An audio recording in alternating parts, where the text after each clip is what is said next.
The first grey fingers of dawn had barely touched the horizon when Arthur Weasley's eyes opened. He lay still for a moment, listening to the familiar symphony of his home, the gentle wheeze of the burrow's ancient plumbing, the creak of floorboards settling in the cool morning air, and somewhere far above, the soft hoot of Errol returning from whatever nocturnal adventure had claimed the elderly owl's attention. Beside him, Molly breathed in the deep, steady rhythm of sleep, her red hair splayed across the pillow like autumn leaves. Arthur smiled, careful not to disturb her, as he eased himself from beneath the patchwork quilt. 3 generations of Weasley family blankets sewn together each square, holding its own story. The floor was cold against his bare feet, but he'd grown accustomed to it over the years. The burrow held warmth in abundance, but not always exactly where one needed it. He padded toward the window, stepping over the loose floorboard that sang "If You Didn't Know Its Temperament," and drew back the curtain. The kitchen garden stretched below, still cloaked in the blue-grey darkness of pre-dawn. The gnomes would be settling into their holes about now, tired from their night's mischief. Beyond the garden, the orchard trees stood like patient sentinels, and further still, the gentle Devon hills rolled away into morning mist. This was Arthur's favourite moment of the day, the pause before the world woke, before the chaos of 7 children, well, 6 now, with Bill working in Egypt, filled every corner of the house with noise and need and glorious, exhausting life. In this quiet space, he could simply be Arthur, not Mr. Weasley of the misuse of Muggle artifacts office, not the father stretching every knut to make ends meet, not the wizard whose fascination with Muggle contraptions made him the subject of office jokes. Just Arthur, grateful for another day. He dressed slowly, careful to select his work robes from the wardrobe without causing the door to emit its characteristic groan. The robes had seen better years. Molly had patched the left elbow twice, and the hem bore the faint scorch mark from the time he'd gotten too close to an experimental toaster that had gone spectacularly wrong. But they were clean and serviceable, and that was enough. As he fastened the last button, a gentle tap came at the door. "Dad," Percy's voice, hushed and precise, even at this hour. Arthur crossed to the door and opened it to find his 3rd son already dressed in impeccably neat robes, his hair combed flat, his prefect badge gleaming even in the dim light of the landing. "You're up early," Arthur whispered. "Revision schedule," Percy replied, adjusting his horn-rimmed glasses. NEWTS are only 18 months away, and Professor McGonagall says preparation is the foundation of success. Arthur suppressed a smile. At 17, Percy approached life with an earnestness that was both admirable and slightly exhausting. "Quite right. But don't forget to sleep, son. Even the most successful wizards need rest." Percy nodded seriously, as though filing this information away for future reference. "Will you be home for dinner? Mum's planning shepherd's pie." "Wouldn't miss it," Arthur said, and meant it. Ministry work might keep him late sometimes, but he'd learned long ago that the important things in life were the ones that happened around the dinner table. Percy headed toward the stairs, already mumbling what sounded like transfiguration theorems under his breath. Arthur shook his head fondly and made his way down the winding staircase, touching the wall for balance as the steps spiraled down through the heart of the burrow. Photographs lined the walls, their subjects waving or pulling faces as he passed. His wedding day, the children as babies, a family trip to Egypt last summer that had drained their Gringotts vault but filled it with memories worth more than gold. The kitchen, when he reached it, was a wonderland of controlled chaos. Copper pots hung from hooks above the large scrubbed table, gleaming softly in the light of the enchanted candles that floated near the ceiling. The wireless sat on the windowsill, currently silent, but ready to burst into life with the morning's news. The sink hosted a precarious tower of last night's dishes, which would wash themselves shortly.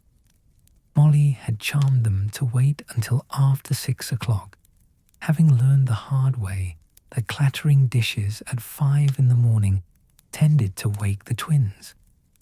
But it was the corner near the stove that drew Arthur's attention, as it always did. His collection. Most witches and wizards would have called it clutter. Molly certainly did, though with more affection than exasperation these days. But to Arthur, each item represented a marvel of Muggle ingenuity, a puzzle waiting to be understood, a bridge between two worlds that lived side by side, yet understood each other so poorly. There, on the shelf, 3 rubber ducks in varying states of disassembly. He'd been trying to understand their squeak mechanism for months. How could something so simple bring such joy to Muggle children? The engineering was fascinating. Beside them, a collection of plugs, each one different. 2 prongs, 3 prongs, round prongs, flat prongs. The Muggles had created an entire system for channeling their eccentricity. No, electricity, he must remember the proper term. And these little devices were the key. Brilliant, really. And the toaster. Oh, the toaster. It sat on the far end of the counter, chrome surface dull now, its innards partially exposed where Arthur had carefully removed the casing. He'd found it in a case file 6 months ago. Someone had tried to bewitch it to butter the toast automatically, which had resulted in a kitchen fire and 3 violated Muggle Protection Acts. After the formal documentation, Arthur had been allowed to keep it for research purposes. He still hadn't quite worked out how it browned bread without magic. The heating elements, yes, but the timing mechanism, the way it popped up at just the right moment, marvelous. You're looking at that toaster again. Arthur turned to find Molly standing in the doorway, wrapped in her dressing gown, her expression caught between amusement and resignation. Her hair was sleep-tousled, her face soft with the particular tenderness that early morning brought. Just admiring the engineering, Arthur said, feeling slightly sheepish. Molly crossed to the stove, where the kettle began to whistle at her approach. It knew her schedule better than any alarm. You've been admiring it for half a year, Arthur. Perhaps it's time to put it back together. Soon, Arthur promised. I'm close to understanding the coil resistance ratio. Molly poured tea into 2 mismatched mugs, his with a faded "World's Best Dad" inscription, a Father's Day gift from Charlie, hers plain blue, and brought them to the table. She sat, gesturing for him to join her, and Arthur abandoned the toaster to settle across from his wife. The tea was strong and sweet, exactly how he liked it. They sat in comfortable silence for a moment, listening to the burrow wake around them. The creak of someone's bed upstairs, the flutter of wings as Errol finally found his perch in the sitting room, the tick of the grandfather clock in the hall, marking off the moments until chaos descended. Big day, Molly asked, blowing on her tea. Is there any other kind? Arthur smiled. Though I've got a backlog of cases. 3 complaints about enchanted Muggle artifacts in Surrey alone, and Perkins mentioned something about a situation in Devon. A tea kettle, I think. A tea kettle? Won't stop whistling, apparently. Could be a prank, could be accidental magic, could be anything, really. That's what makes it interesting. Molly reached across the table and covered his hand with hers. Her palm was warm, familiar. Home itself, distilled into a touch. "You love it, don't you?" she said softly. "Even when they joke about your department, even when Lucius Malfoy sneers about it being beneath a wizard's dignity, you genuinely love the work." Arthur considered this, turning his hand to lace his fingers through hers. "I suppose I do." "It matters, Molly. Maybe not in the grand scheme of things. Maybe not in the way curse-breaking or dragon-taming matters.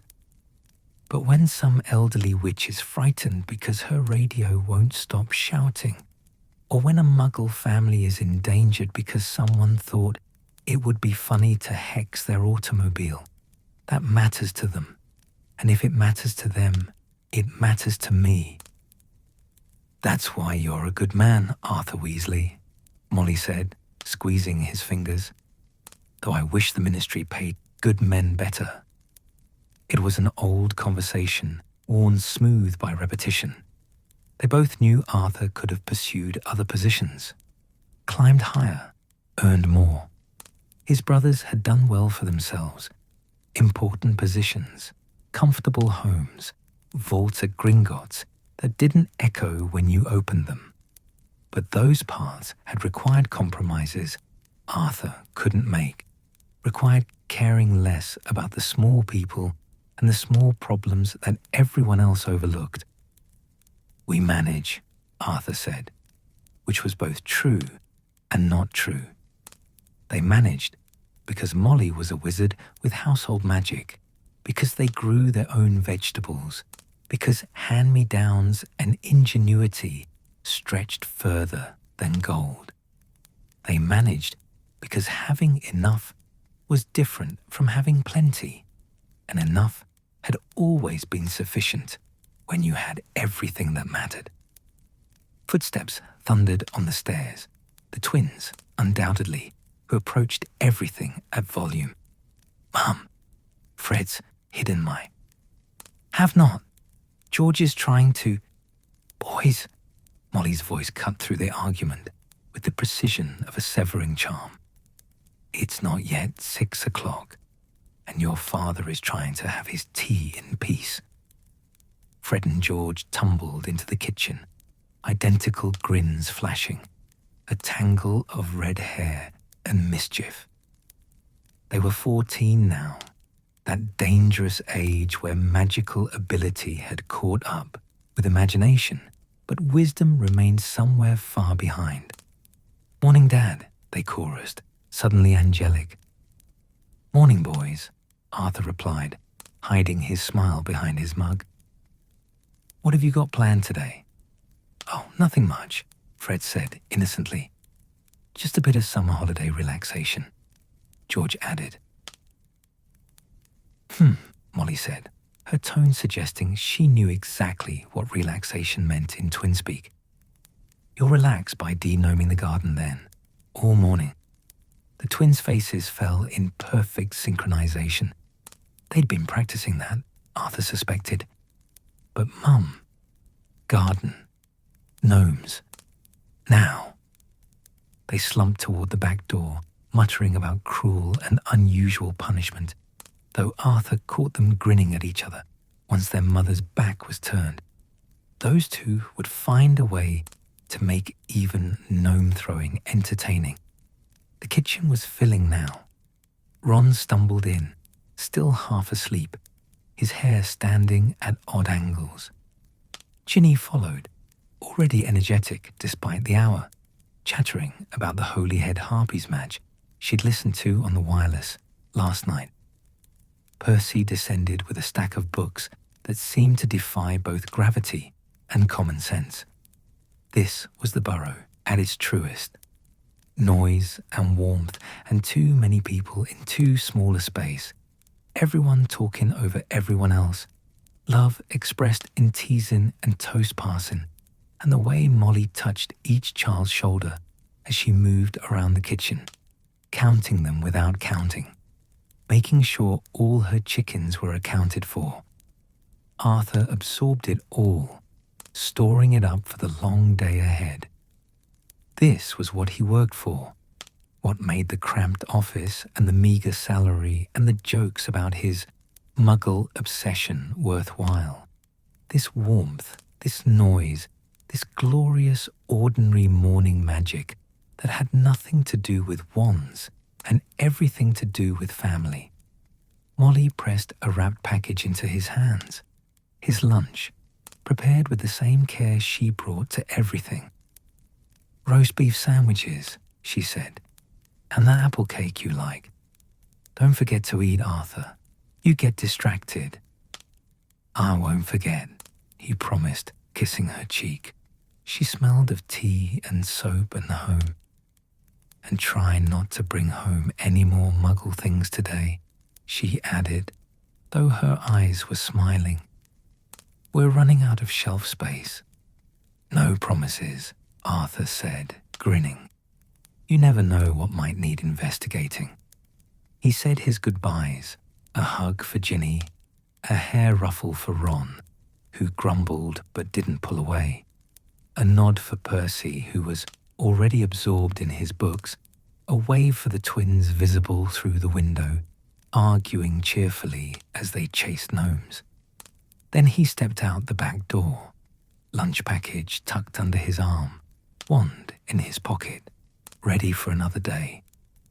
The morning air was cool and fresh, smelling of grass and earth and the distant promise of rain. Arthur walked past the garden, past the chicken coop where the hens were beginning to stir, past the shed where his fascination with Muggle automobiles had resulted in several modified, some might say mutilated, vehicles in various states of study. He reached the designated apparition point, a clear spot near the apple tree, worn smooth by years of family comings and goings. He took a breath, let himself feel the familiar surge of anticipation that came with the start of each workday, and pictured his destination, the Ministry of Magic, that great hidden heart of wizarding Britain, where even in the deepest basement offices, even in the departments that others dismissed as trivial, important work waited to be done. With a soft crack that disturbed a nearby robin, Arthur Weasley disappeared. The burrow stood behind him, warm and crooked and perfect, already filling with the day's chaos. But it would be there when he returned, as it always was, as it always would be. Home was a fixed point, a certainty, a place where even the smallest wizard could be a hero to the people who mattered most. And that, Arthur thought in the compressed moment of apparition, was the truest magic of all. The Ministry of Magic announced itself not with fanfare, but with the solid, unmistakable sensation of arriving somewhere vast and important. Arthur materialized in the apparition point, a designated area that smelled faintly of magic and anxiety, where dozens of witches and wizards appeared and disappeared throughout the day, like thoughts flickering through a distracted mind. He steadied himself, adjusted his robes, and joined the stream of ministry workers flowing toward the main atrium. The crowd moved with the practiced efficiency of people who made this journey every day. Junior assistants, clutching scrolls and looking nervous. Senior officials striding forward with self-importance radiating from them like heat. Secretaries navigating the press of bodies while balancing precarious stacks of parchment, and somehow never dropping a single sheet. The atrium itself was magnificent, in the way that important buildings often were, all polished dark wood and gleaming marble, with a high ceiling that seemed to reach toward some distant governmental heaven. The Fountain of Magical Brethren dominated the center of the space, its golden statues catching the light from 100 floating lamps. Water cascaded musically, and scattered knuts and sickles glinted at the bottom, tossed there by witches and wizards making wishes that Arthur suspected the fountain had no power to grant. But it was beautiful nonetheless, and Arthur always took a moment to appreciate it before descending into the less glamorous regions where his work waited. The lifts stood along one wall, their golden grills gleaming. Their attendant, a sleepy-looking wizard named Eric, announcing floors in a voice that suggested he'd long ago stopped caring about proper enunciation. Arthur squeezed into a crowded lift alongside a witch who smelled strongly of dragon dung fertilizer, herbology department, certainly, and a nervous young man whose wand kept sparking in his pocket, probably heading to magical accidents and catastrophes. Level 2, Department of Magical Law Enforcement. Eric droned as several auras exited, their scarlet robes swirling.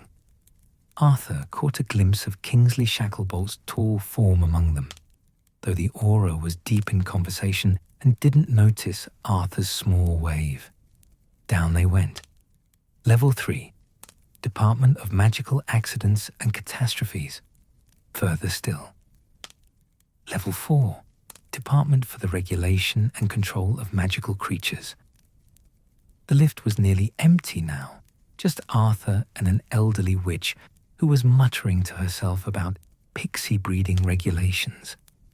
The descent continued into the depths of the ministry, into regions where the marble gave way to plain stone, where the floating lamps became fewer and more sparsely spaced, where the air itself seemed to grow heavier with the weight of bureaucracy and forgotten paperwork.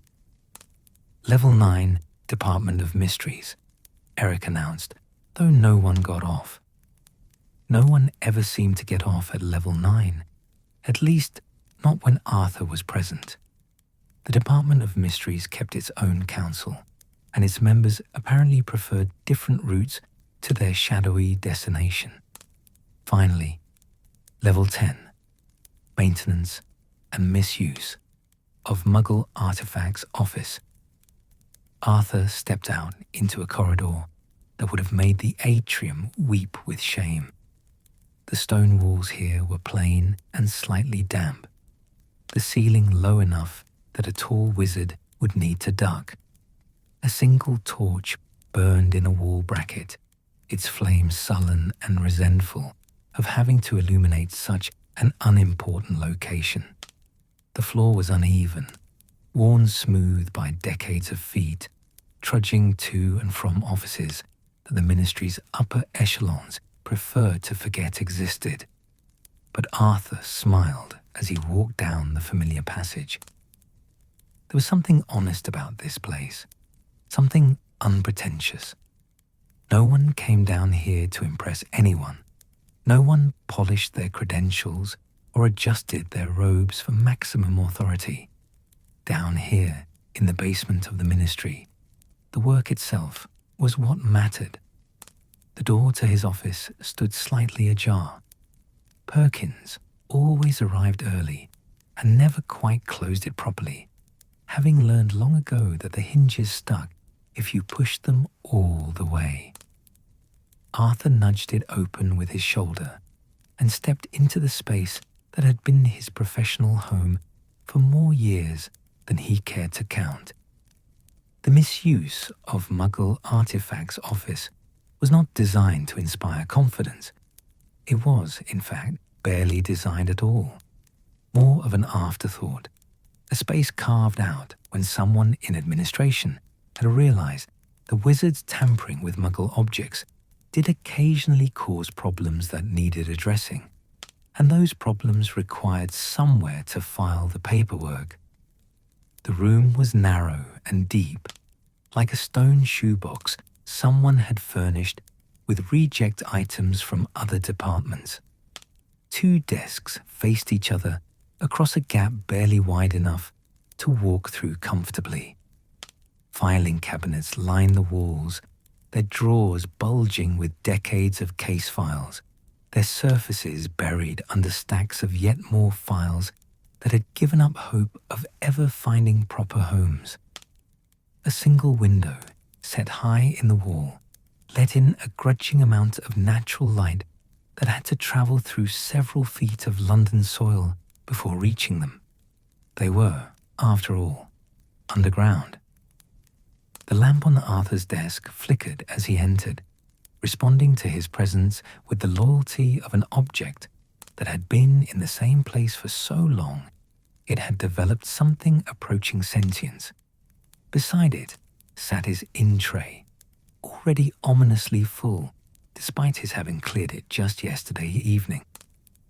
The ministry's paperwork regenerated overnight, like some particularly aggressive magical plant. "Morning, Arthur," said Perkins, without looking up from the parchment he was studying. "Morning," Arthur replied, hanging his traveling cloak on the hook behind the door. The hook that was actually a confiscated item, an enchanted coat stand someone had tried to sell to Muggles as a self-organizing closet system, which had resulted in 3 broken arms and a small fire. Perkins was an institution unto himself, a wizard so thoroughly associated with the misuse of Muggle artifacts office that Arthur sometimes wondered if he'd simply grown out of the filing cabinets like fungus. He was elderly. Arthur had never determined exactly how elderly, and suspected that even Perkins had lost track, with wispy white hair that drifted around his head like dandelion fluff, and robes that had faded to a color best described as institutional gray. His hands were gnarled with age and clutched a perpetual cup of tea, which he refreshed with a warming charm approximately every 7 minutes. The wizard was also, Arthur had learned, possessed of a sharp mind, a dry wit, and an encyclopedic knowledge of every case that had passed through their office for the past 40 years. He was the kind of colleague who made up for the cramped office and the meager salary simply by being excellent company. "Kettle's on," Perkins said, gesturing vaguely toward the corner, where a battered copper kettle sat on a hot plate. Not enchanted, Arthur had made sure of that, as the irony of the misuse of Muggle artifacts office misusing a kettle would have been too much to bear. Arthur poured himself a cup, noting that Perkins had already set out his favorite mug, the slightly chipped one with "World's Most Tolerable Co-worker" inscribed on it, a gift from Perkins last Christmas that Arthur treasured more than he'd admit. "What's the damage today?" Arthur asked, settling into his chair with a creak of old wood and older springs. Perkins consulted a list, his finger tracing down the parchment. 3 cases from Surrey. Someone's been having fun with garden equipment, by the looks of it. 2 from Manchester involving kitchen appliances. 1 from Devon, that tea kettle I mentioned yesterday. And he paused, his expression suggesting the next item required special attention. A formal inquiry from Lucius Malfoy's office regarding department expenditures. Arthur's good mood dimmed slightly. "Again, 3rd this year," Perkins confirmed. He's quite persistent in his belief that we're wasting ministry resources. Because ensuring Muggles aren't killed by cursed toasters is obviously frivolous, Arthur muttered, sipping his tea with more force than necessary. Now, Perkins said mildly. "Mustn't let it spoil the day. Men like Malfoy have been trying to shut down departments like ours since before you were born, and we're still here, aren't we? Cockroaches and minor ministry offices, both impossible to eliminate. Arthur couldn't help but smile at that. It was true enough. The misuse of Muggle artifacts office survived because despite the disdain of pure-blood officials, someone did need to handle the inevitable chaos that occurred when magical and Muggle worlds collided. And as long as that someone was tucked safely in the basement where important people didn't have to think about them, the work would continue. He turned his attention to the objects scattered across his desk, each one a small story, waiting to be understood. There, in the corner, 5 rubber ducks that had been charmed to follow their owner everywhere, quacking in harmony. Harmless enough, except the owner had been a Muggle child whose parents had begun asking uncomfortable questions about their daughter's very intelligent toys. Beside them, a telephone that, when answered, connected the user to deceased relatives. Well-intentioned perhaps, but it violated about 7 different magical regulations and had given one poor Muggle woman such a shock that obliviators had needed to be called in. And there, currently serving as a paperweight, a toaster, not his toaster from home, a different one, that had been enchanted to burn images of the owner's face into the bread. Narcissistic and ultimately pointless, but it had ended up in a Muggle cafe and caused considerable confusion before being confiscated. Arthur picked up the telephone, turning it over in his hands. The craftsmanship was actually quite sophisticated. Whoever had created this had known their magic. The problem, as always, was the application. Wizards who played with Muggle objects often failed to consider the consequences, the ways their improvements could terrify or endanger people who didn't understand magic. That was the real work of his department. Not just confiscating dangerous items, but understanding why they'd been created in the first place, tracking down the makers, educating them about the Muggle Protection Acts, and, when necessary, making sure they faced appropriate consequences. The Surrey case is first, I think, Arthur said, setting down the telephone. Garden equipment sounds urgent. Someone could get hurt. Flying lawnmower, Perkins confirmed. Been circling over a residential area since yesterday evening. Neighbors are starting to ask questions. Right. Arthur pulled parchment towards him and began making notes. I'll need to coordinate with obliviators, probably. And we'll want to trace the enchantment source. Flying charms on Muggle machinery are relatively sophisticated, not your average prankster's work. Above them, a portrait coughed. Arthur looked up at the painting that hung between 2 filing cabinets, the only decoration in the entire office, unless you counted the water stain on the ceiling that vaguely resembled a Hungarian horntail. The portrait showed a stern-looking wizard in old-fashioned robes, his expression perpetually disapproving, his nameplate reading Herbert Hobart, Head of Office, 1867 to 1891. Herbert had been dead for over a century, but his painted self remained, appointed to watch over the office in perpetuity.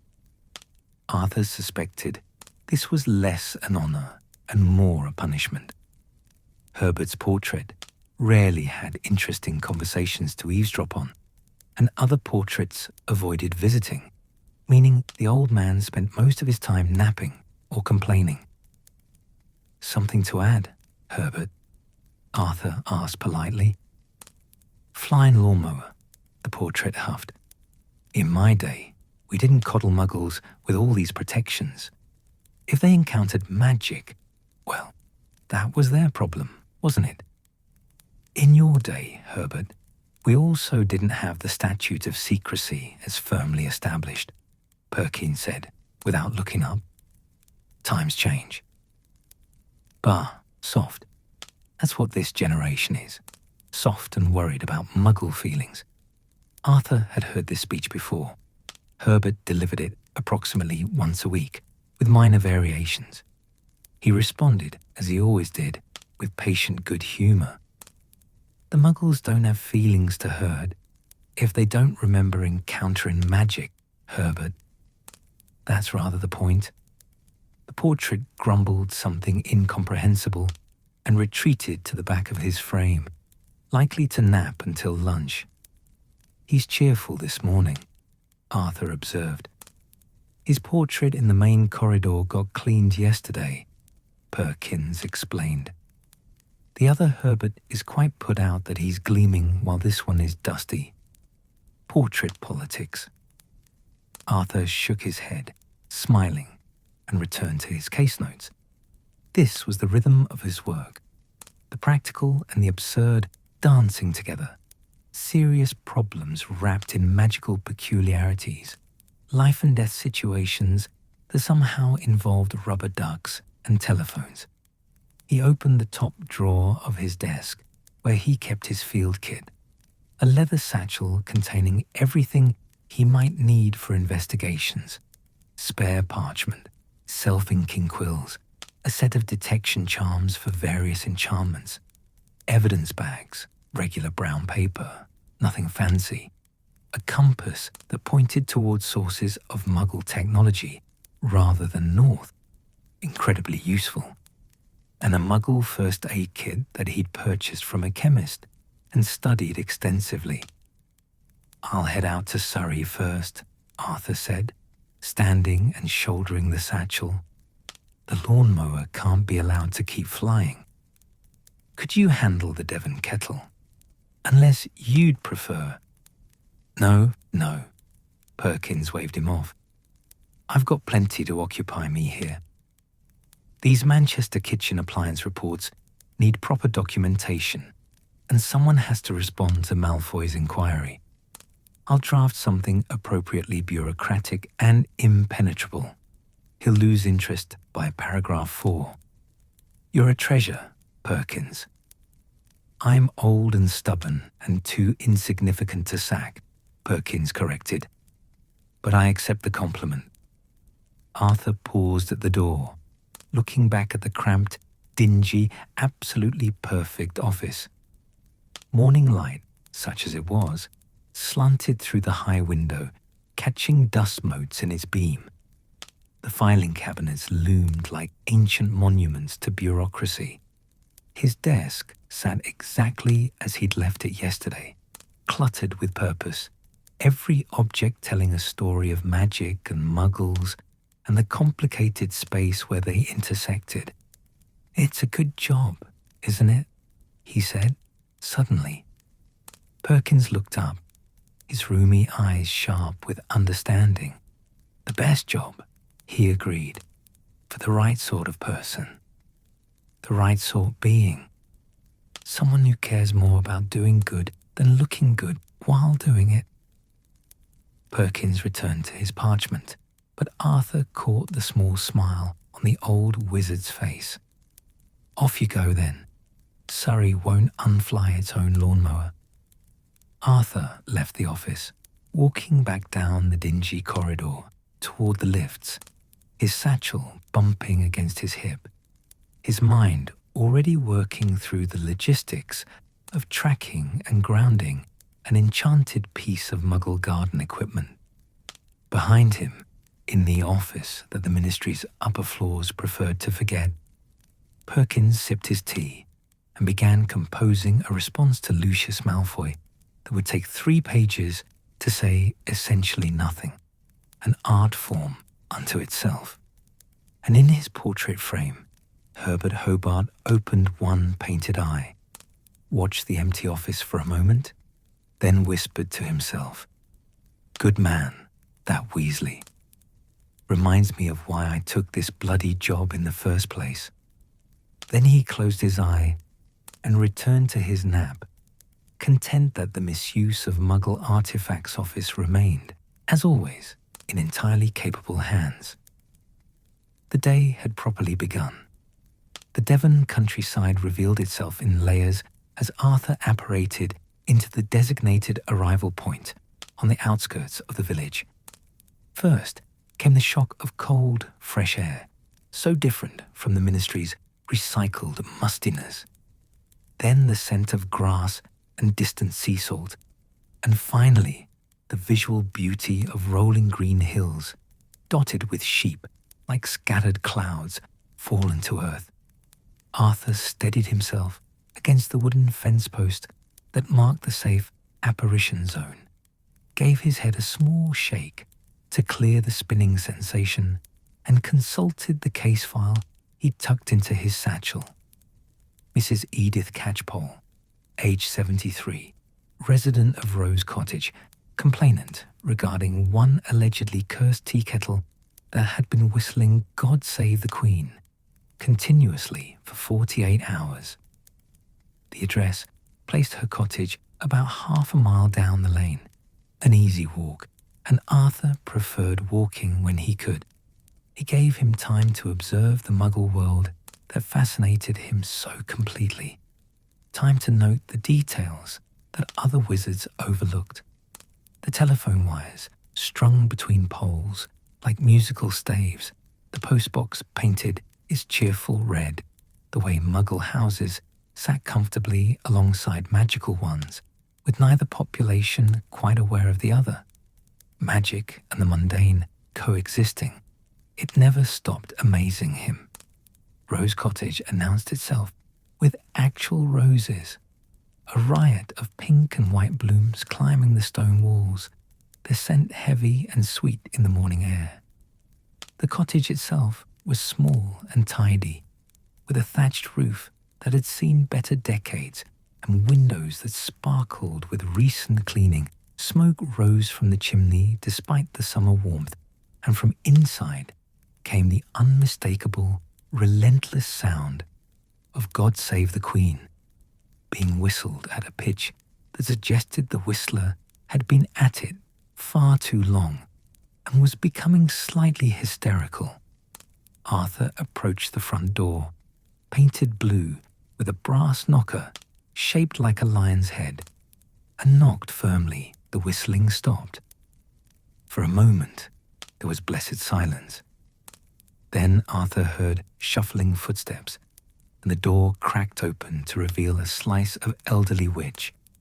One bright eye, a wisp of white hair, and a nose that could best be described as aristocratic. "Mrs. Catchpole," Arthur said pleasantly.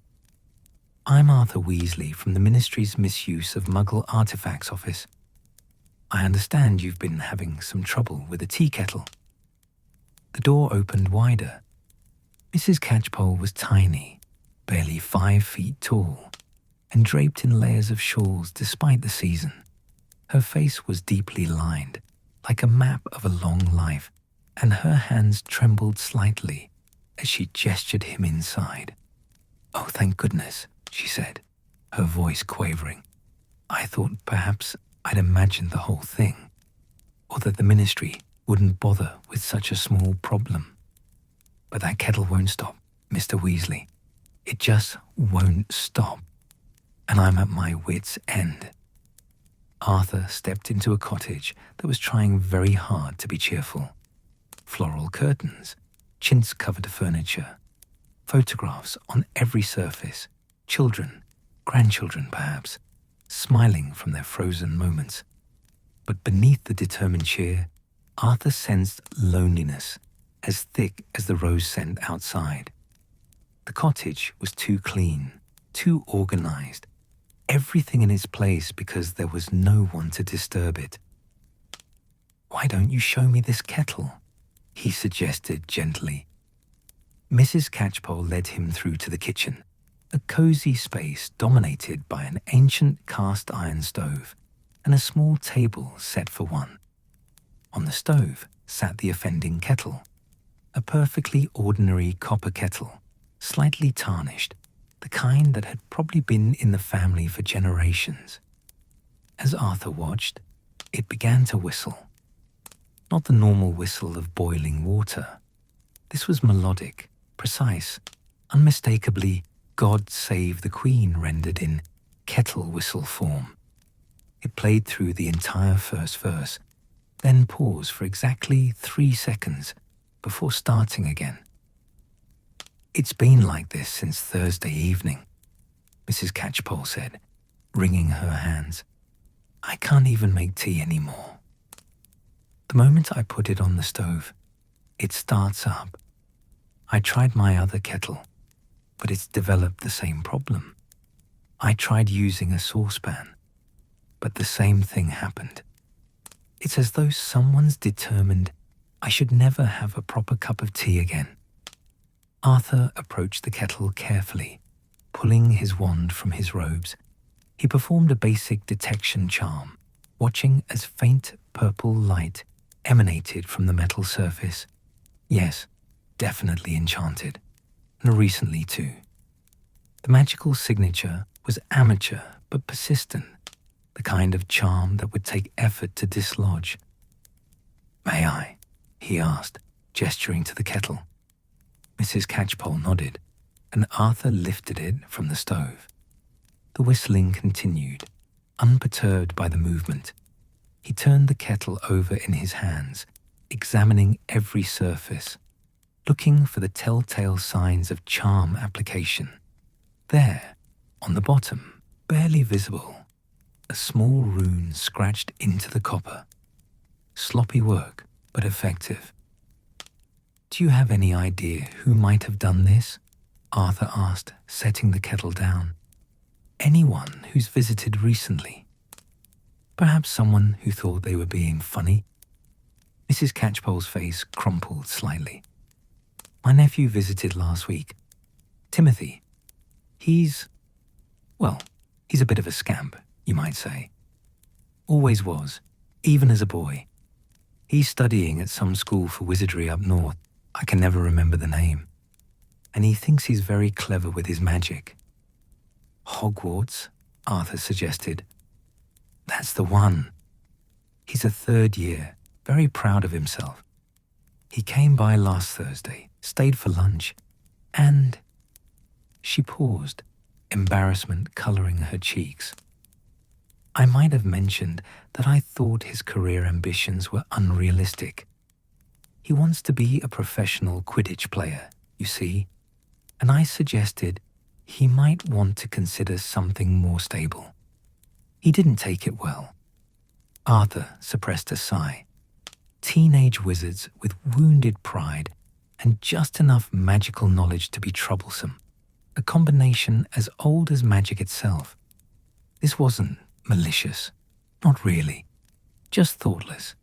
The kind of prank that seemed hilarious in the moment and horrifying in its consequences. "The thing is," Mrs. Catchpole continued, her voice dropping to a whisper, "I haven't told anyone about this. Not my daughter, not my friends.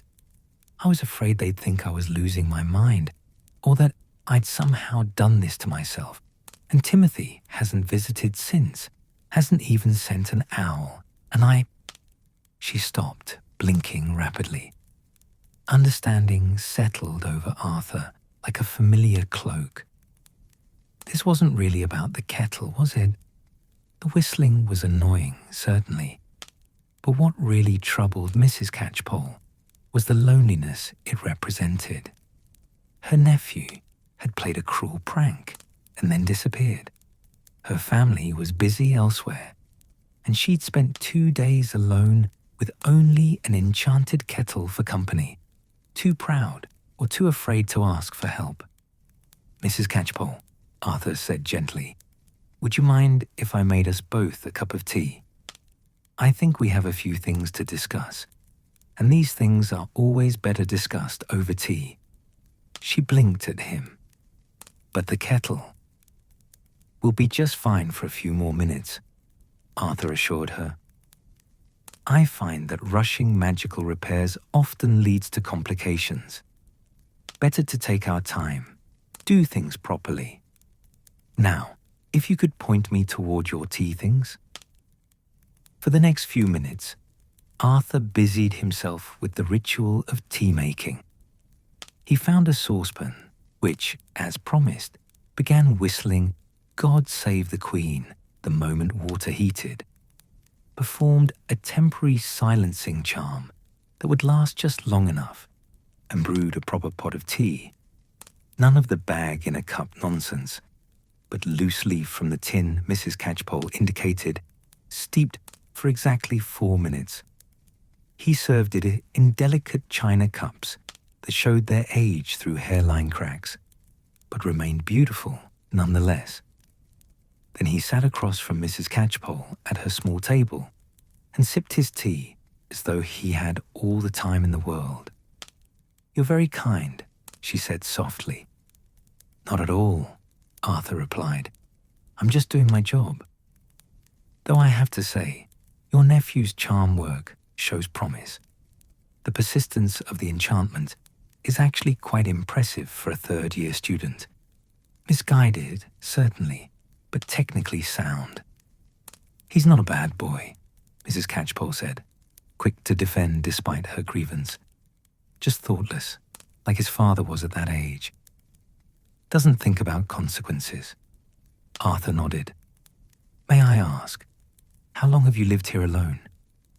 3 years, she said, "since my husband passed. Herbert, not your Herbert from the ministry, I'm sure, but my Herbert. He died very suddenly. Heart, they said. One moment he was pruning the roses, the next."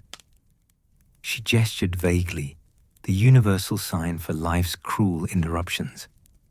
"I'm sorry," Arthur said, and meant it. "Our daughter lives in Bristol. She has 3 children, a busy life.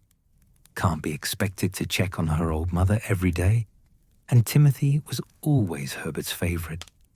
He took Herbert's death hard, I think. Probably why he acts out sometimes." Arthur listened, letting her talk. This was part of his job too, though it appeared in no ministry manual. People who lived alone often had no one to talk to, no one who would simply sit and listen without judgment or hurry. And sometimes listening was its own kind of magic, more powerful than any charm. "I don't suppose," Mrs. Catchpole said hesitantly, "you could teach me how to fix it myself. The kettle, I mean. If Timothy comes back and does it again." "I'll do better than that," Arthur said. "I'll fix your kettle, and I'll make sure Timothy understands exactly why what he did was inappropriate. And," he paused, considering, "I'll also teach you a basic counter-charm. Nothing complicated, just something to protect your household objects from minor enchantments. Would that help?" Her face brightened like sunrise. "You do that, of course. Though I should warn you, I'll need to report this incident to Hogwarts. Timothy won't face severe punishment, but his head of house should know he's been using magic irresponsibly during summer holiday. There are rules about these things, and they exist for good reason. Will he be expelled?" Worry crept into her voice. "Goodness, no, this is barely worth the attention. Honestly, more of a stern talking to. But he needs to understand that magic isn't for petty revenge, no matter how hurt his feelings might be." Arthur finished his tea, set down the cup with a gentle clink, and stood. "Now then, let's deal with your kettle properly." He approached the still whistling copper kettle with his wand drawn, speaking quietly as he worked. "The rune on the bottom is an activation sigil. Very basic, but effective. The charm itself is layered into the copper's molecular structure. That's what makes it so persistent. To remove it properly, we need to essentially convince the metal to forget it was ever enchanted." Mrs. Catchpole watched, fascinated, as Arthur performed the counter-charm. It required 3 separate incantations, each one unwinding a layer of the enchantment, like unraveling a knot. The whistling grew quieter, more confused, then faded entirely. Arthur tapped the rune on the bottom, speaking a final word in Latin, and it vanished as though it had never existed. Silence settled over the kitchen, like a blessing. "There," Arthur said with satisfaction. "Good as new. Better, actually. I've added a protective coating that should resist minor enchantments. Nothing too powerful, but enough to stop teenage pranks. You're a miracle worker," Mrs. Catchpole breathed. "Just experienced," Arthur corrected. "Now, about that counter charm I promised." He spent the next 20 minutes teaching Mrs. Catchpole a simple shielding spell. Nothing powerful enough to drain her magical reserves, but sufficient to protect her most used household items from casual enchantment. She was rusty, clearly hadn't used much magic in years, but her wand work came back slowly, muscle memory reasserting itself. "Protego domesticus," she said, waving her wand. Willow, Arthur noted, well worn and loyal. A faint shimmer surrounded the kettle, then faded. "Perfect," Arthur encouraged. "Just like that. Practice it a few times a week, and you'll maintain the protection indefinitely." He checked his pocket watch. Nearly noon already. The morning had disappeared into tea and conversation, and the kind of small kindnesses that never appeared on ministry reports, but mattered more than any official commendation. "I should be going," he said, tucking his wand away. "But before I do, would you mind if I checked your wireless? I noticed it on the shelf there, and it looks like it might need a small adjustment." Mrs. Catchpole looked startled. "My wireless? It works fine, I think. When was the last time you used it?" She paused, thinking. I'm not sure. Months, perhaps." Arthur crossed to the shelf and examined the wireless. A handsome wooden model, probably 15 years old, covered in a light layer of dust. He performed a quick diagnostic charm and found what he suspected. The crystal had drifted out of alignment, and the power coupling was loose, easily fixed. 5 minutes of work, and the wireless hummed to life. Music filled the kitchen, a cheerful dance tune from the Wizarding Wireless Network, bright and lively, and impossible to ignore. Mrs. Catchpole's eyes widened. "Oh, I'd forgotten how nice it sounds." "Music helps," Arthur said simply. "When a house gets too quiet, music reminds us we're still connected to the larger world. And speaking of connection," he pulled a scrap of parchment from his satchel and wrote quickly, "This is my office address at the ministry. If you ever have any problems, magical or otherwise, you can send me an owl, even if it's just a question about your wireless, or if the roses need advice. All right?" She took the parchment with trembling hands. "You're very kind, Mr. Weasley." "I'm just doing my job," Arthur repeated, though they both knew it was more than that. "And Mrs. Catchpole, write to your daughter. Tell her about the kettle. Tell her you'd like to visit. I suspect she'd be delighted to hear from you." "Perhaps I will," she said, and Arthur could hear the possibility in her voice, the small door opening. He left Rose Cottage with the sound of the wireless playing behind him, Mrs. Catchpole already humming along as she washed their teacups. The roses nodded in the breeze as he walked down the path, and somewhere a bird sang, and the world felt just slightly better than it had an hour ago. Back at the apparition point, Arthur paused to make notes for his case file. Enchantment removed successfully. Minor protection charm applied. Will contact Hogwarts regarding Timothy Catchpole, third-year student. Recommend warning only. Incident motivated by hurt feelings rather than malice. Case closed. What he didn't write, what couldn't be captured in official reports. One lonely witch reminded she's not forgotten. One kitchen filled with music again. One small act of kindness in a world that needs as many as it can get. Arthur tucked away his notes, checked his compass. Surrey next for that flying lawnmower, and apparated away with a soft crack. Behind him, the Devon countryside rolled on, beautiful and peaceful, and in Rose Cottage, a kettle sat silent and content, ready at last to fulfill its original purpose, making tea, nothing more, nothing less, exactly as it should be. Surrey in summer was a study in suburban conformity. Arthur materialized behind a carefully maintained hedge. The designated apparition point was tucked discreetly between two gardens, hidden from Muggle eyes by a combination of strategic landscaping and a mild notice-me-not charm that the ministry refreshed quarterly. He straightened his robes, checked that his ministry identification badge was visible, and consulted his notes. Magnolia Crescent, number 12. Reports of a flying lawnmower circling the area since yesterday evening. Multiple Muggle witnesses. The Obliviators had been alerted, but were waiting for the source to be neutralized before beginning memory modifications. No point in making people forget a flying lawnmower if it was going to reappear an hour later. The street itself was almost aggressively normal.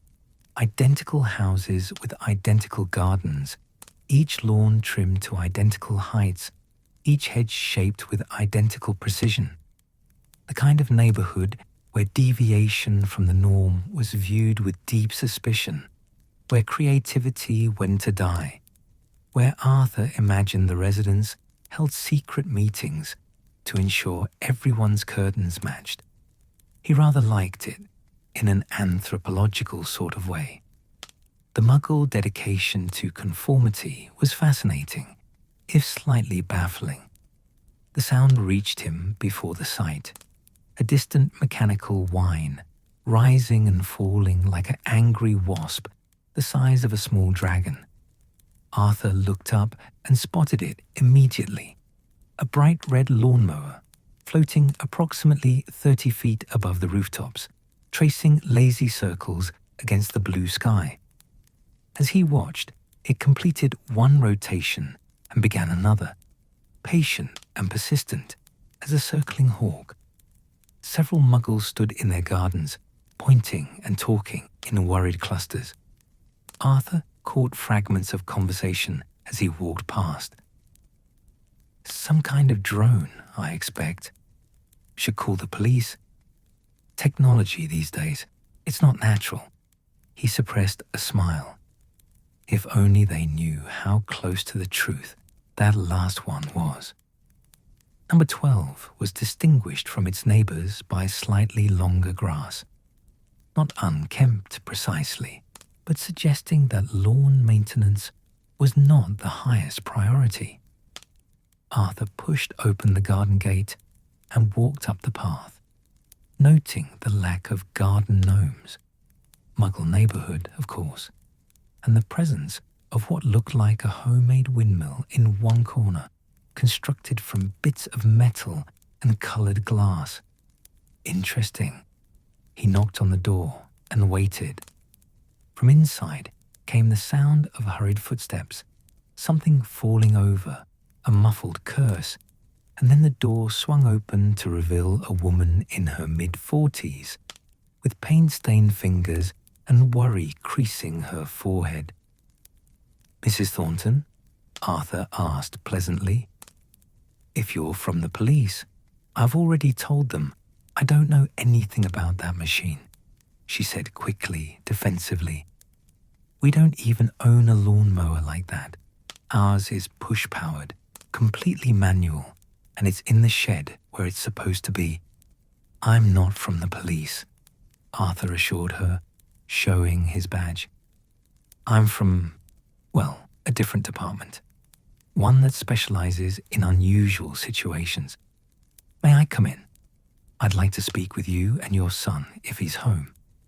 The color drained from Mrs. Thornton's face. My son?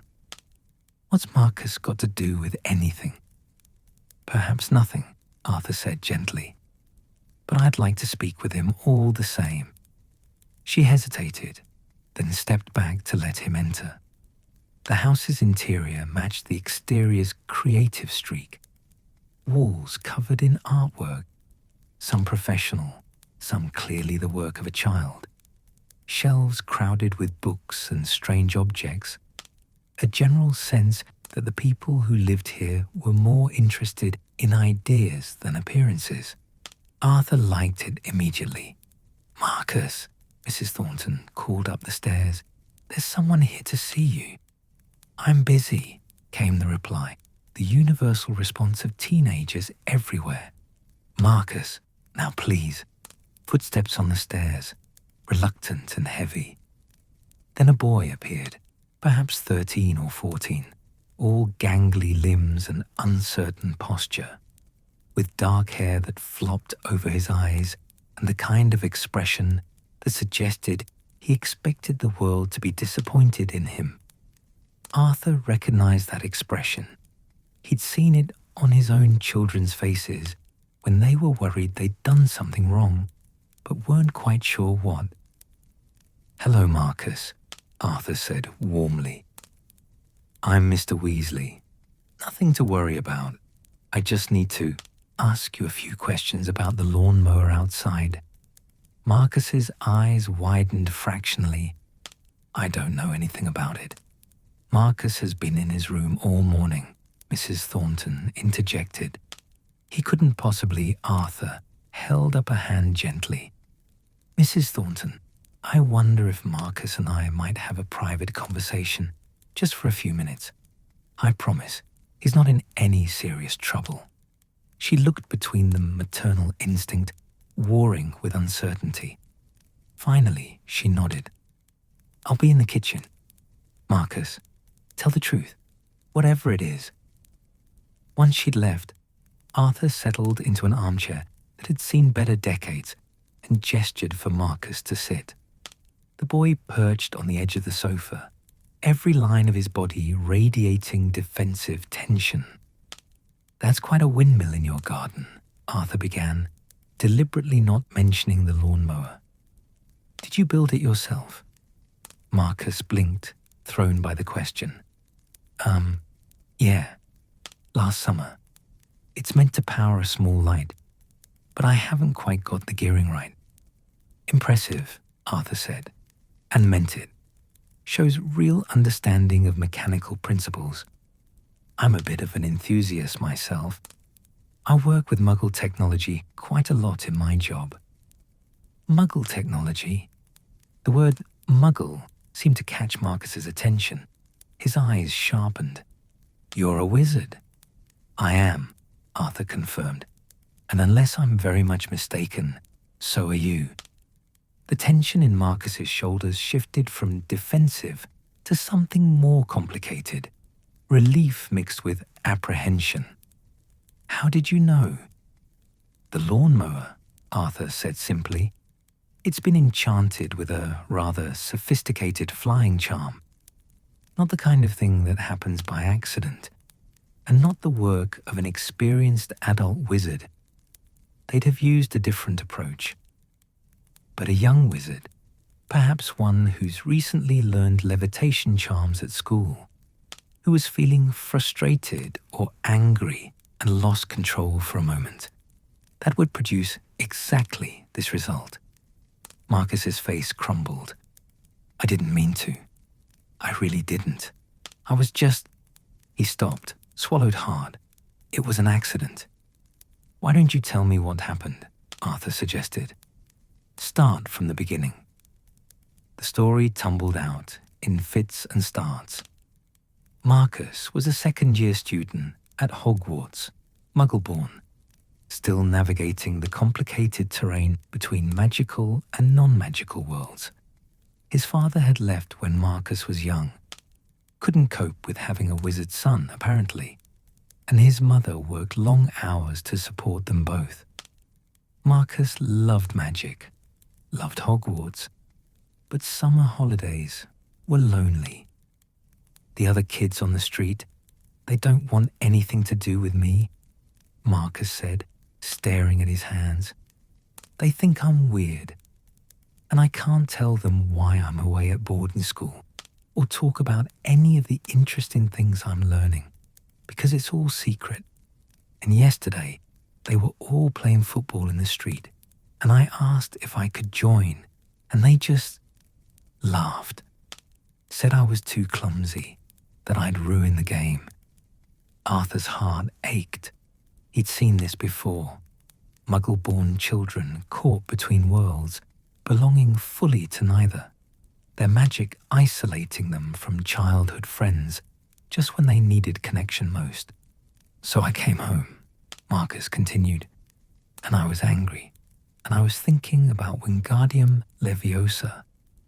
We just learned it last term, and I was looking at Mr. Henderson's lawnmower in his garden next door.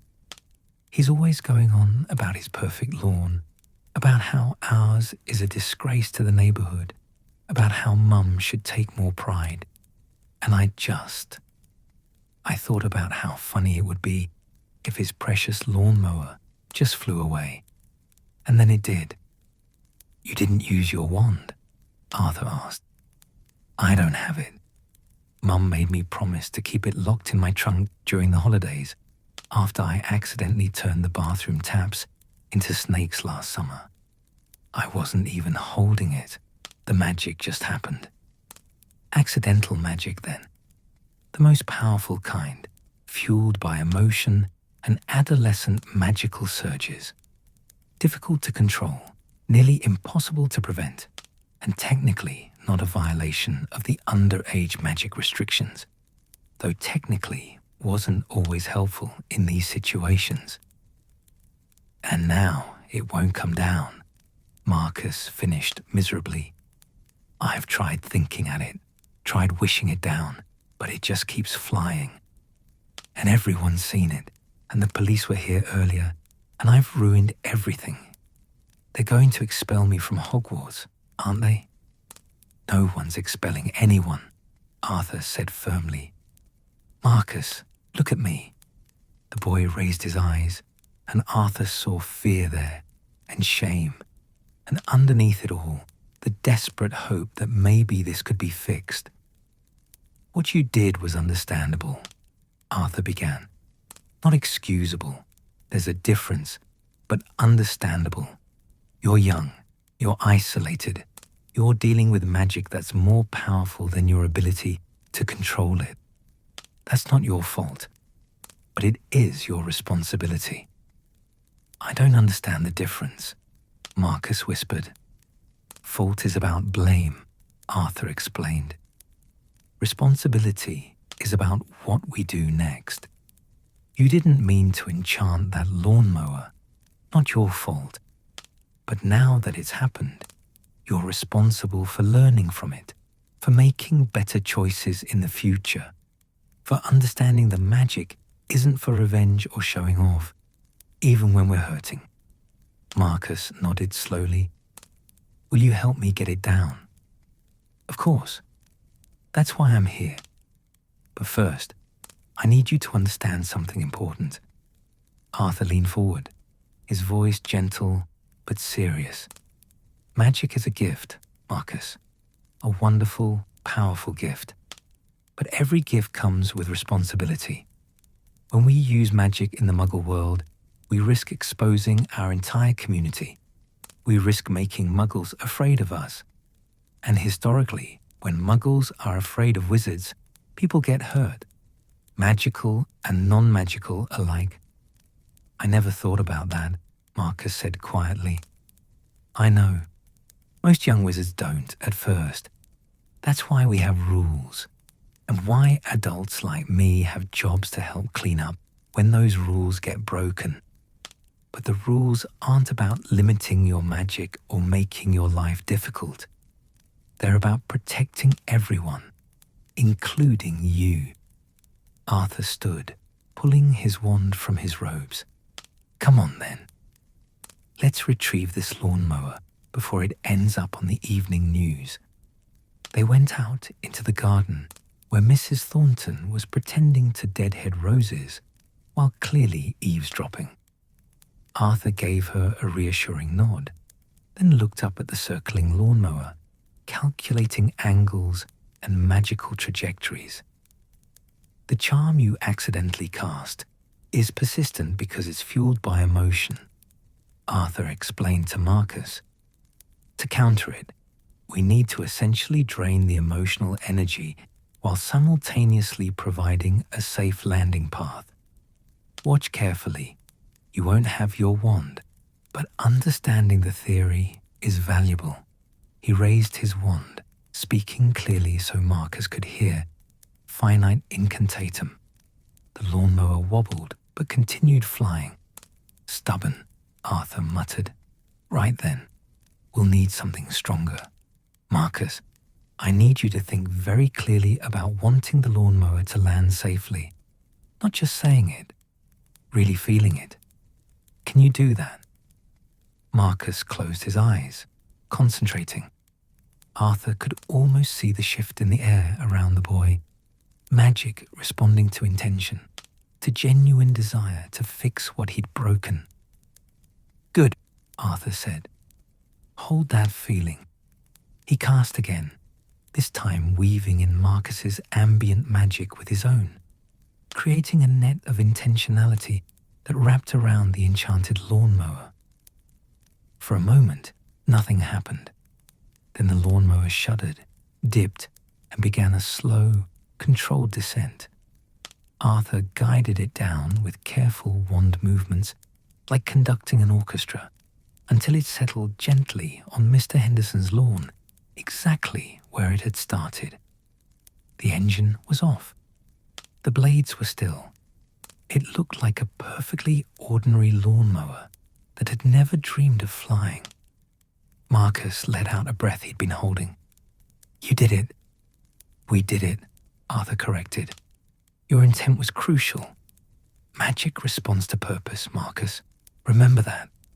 Mrs. Thornton hurried over, relief and residual worry warring on her face. Is it over? Is everything all right? Everything's fine, Arthur assured her. We'll need to have the obliviators come by to adjust some memories. Standard procedure, nothing concerning. They'll ensure the neighbors remember seeing a promotional drone or some such thing. No one will remember anything unusual. And Marcus, she asked quietly, is he in trouble? Arthur looked at the boy, still gangly, still uncertain, but standing a little straighter now. I'll need to file a report with the ministry and with Hogwarts. But given that this was accidental magic, and given Marcus's clear remorse and cooperation, I'll be recommending no formal punishment. Perhaps a warning letter, a reminder about magical responsibility. Nothing that goes on his permanent record. The relief on both their faces was palpable. However, Arthur continued, addressing Marcus directly, I'd like to suggest something. Have you thought about what you'd like to do after Hogwarts, career-wise? Marcus shook his head. Not really. I'm only in second year. Well, when you're older, if you're still interested in how Muggle technology and magic intersect, come see me at the ministry. We can always use bright young wizards who understand both worlds. And in the meantime, Arthur pulled a card from his pocket. He'd had them made last year, though he rarely had occasion to use them.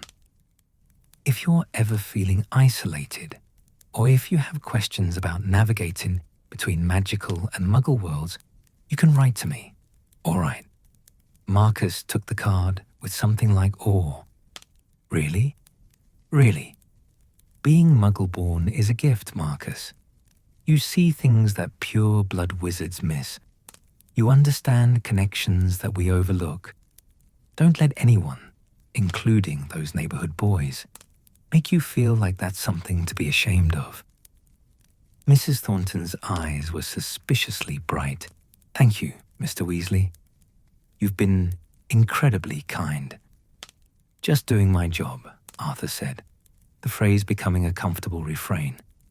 Though I should mention, that windmill in your garden is brilliant, Marcus. Keep building things. Keep asking questions. That curiosity will serve you well. He left them standing in the garden mother's arm around Son's shoulders, both of them looking slightly dazed, but infinitely relieved. As he walked back toward the apparition point, Arthur heard Mrs. Thornton say, "Fancy a cup of tea, love? I think we've earned it." The Obliviators would handle the memory modifications.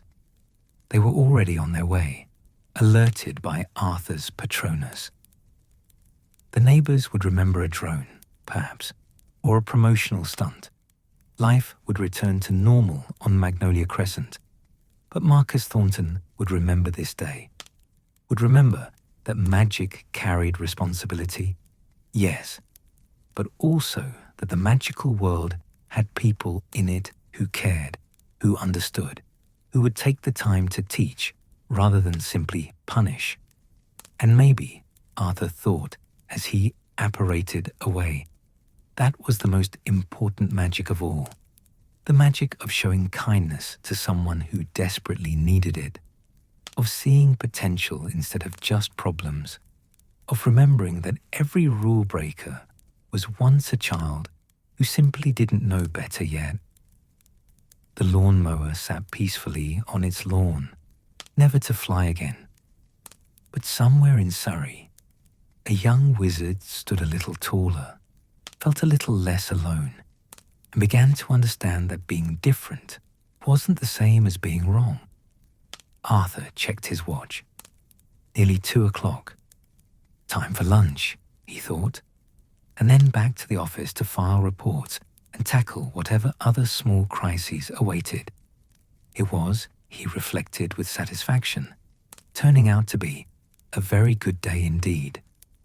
The ministry's atrium was chaos at lunchtime, a river of witches and wizards flowing in competing directions, some heading out to the street-level exits for fresh air and food carts, others streaming toward the ministry cafeteria in the basement levels, still others clutching wrapped sandwiches and searching for quiet corners where they might eat in peace. Arthur fell into the latter category. He'd brought his lunch from home.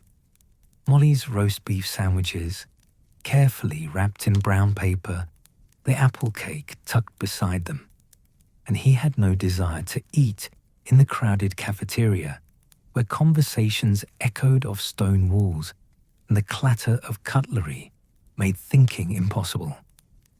Instead, he made his way through the throng toward one of the ministry's lesser-known spaces, a small courtyard on level 3, technically part of the Department of Magical Accidents and Catastrophes, but largely forgotten by the department's staff, who preferred eating at their desks or disappearing to the leaky cauldron for a pint and a proper meal. The courtyard was a peculiar space, clearly an afterthought in the ministry's architecture, a square of open air carved into the building's heart, surrounded by high walls that blocked most of the London sky, but let in enough light to sustain a few struggling plants and a sense, however false, of being outdoors. A fountain occupied the center, smaller and less grand than the famous fountain of magical brethren in the atrium, depicting a simple stone basin with water trickling from a carved owl's beak. The sound was soothing, a gentle constant that masked the ministry's more industrial noises. 3 wooden benches ringed the fountain, worn smooth by decades of use. Arthur had discovered this place years ago, during a particularly overwhelming week when the walls of his basement office had seemed to close in around him. He'd been wandering, looking for anywhere with natural light, and had stumbled upon this pocket of unexpected peace. Now it was his refuge, his thinking place, the space where he could temporarily shed the role of ministry employee and simply be Arthur, sitting with his thoughts and his sandwiches. Today, he was alone, a small mercy. Sometimes other refugees from the ministry's bustle found their way here, and Arthur was always polite, sometimes even welcomed the company. But today, solitude felt like exactly what he needed. He settled onto his favorite bench, the one with the best view of the fountain, where the owl's stone eyes seemed almost wise, and unwrapped his lunch. The sandwiches were perfect, as Molly's sandwiches always were. Thick slices of roast beef left over from Sunday dinner, a hint of horseradish, crisp lettuce from their garden, all held together by bread she'd baked herself. He bit into the first sandwich and closed his eyes briefly, savoring not just the taste, but the love baked into it, the care that went into making sure he was fed and looked after even when she couldn't be there to see him eat. Around him, the ministry breathed and bustled beyond the courtyard walls. Footsteps echoed in distant corridors. Somewhere, a memo fluttered past the courtyard opening, its wings beating frantically as it searched for its recipient. The fountain trickled on, patient and eternal. Arthur chewed slowly, thinking about his morning. Mrs. Catchpole and her lonely cottage, Marcus Thornton and his accidental magic.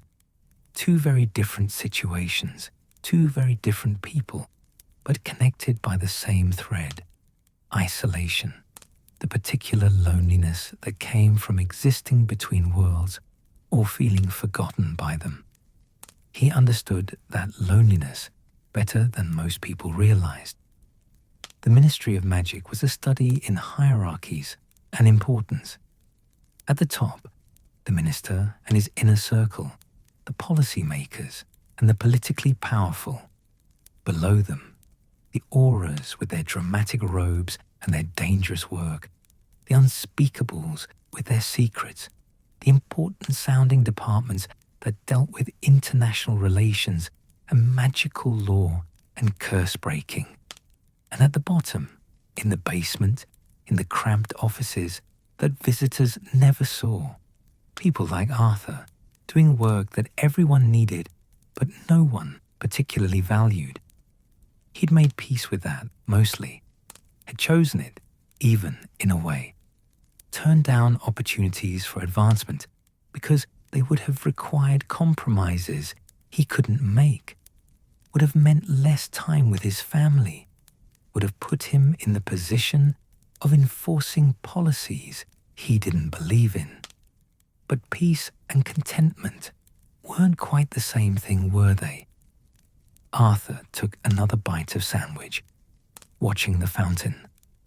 The ministry attracted ambitious wizards, people who wanted to rise, to make names for themselves, to be important.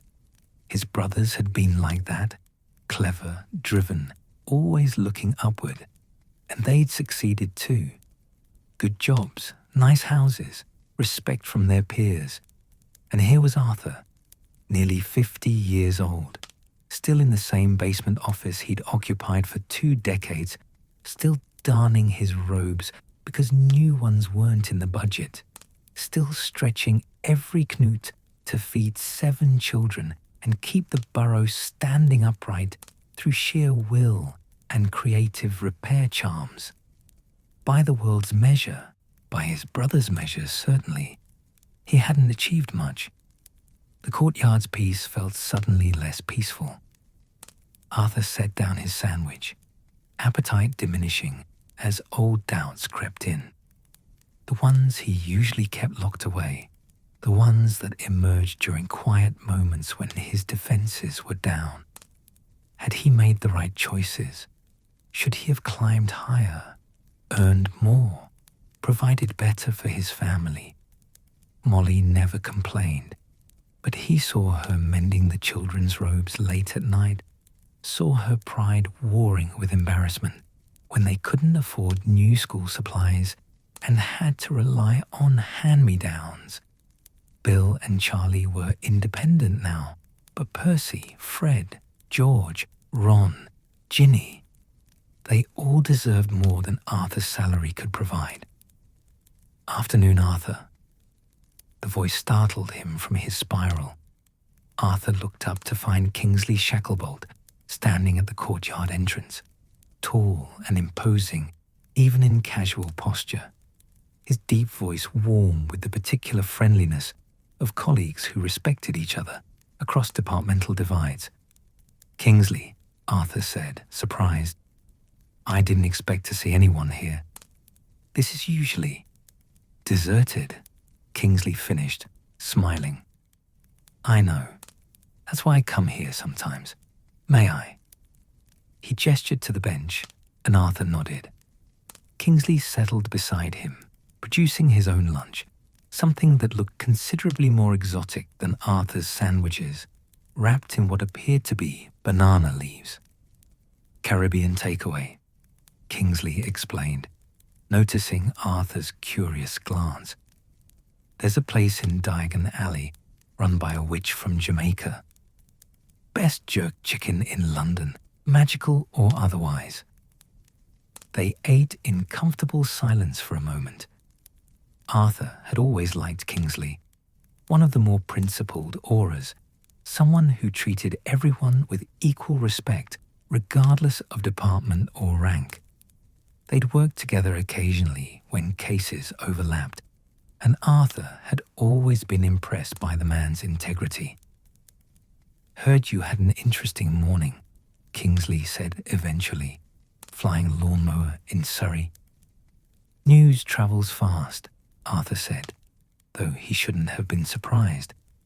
The ministry ran on gossip and interdepartmental communication in that order. Obliviators were talking about it, said you handled it well, got the source to cooperate, made the retrieval look easy. Young wizard involved, they said. Second-year Muggle born, accidental magic mostly.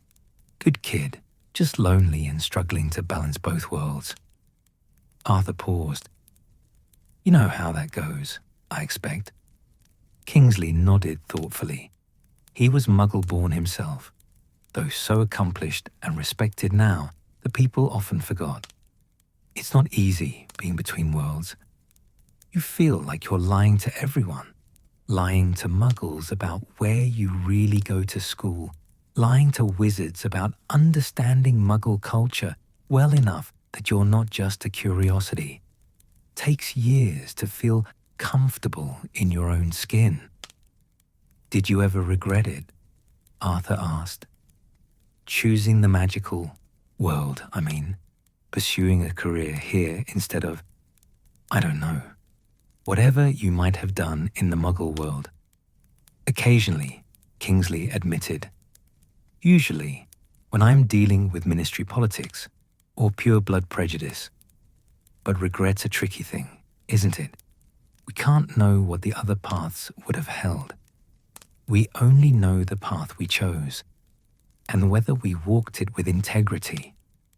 Arthur considered this, turning it over in his mind, like an interesting artifact. "Do you think integrity is enough?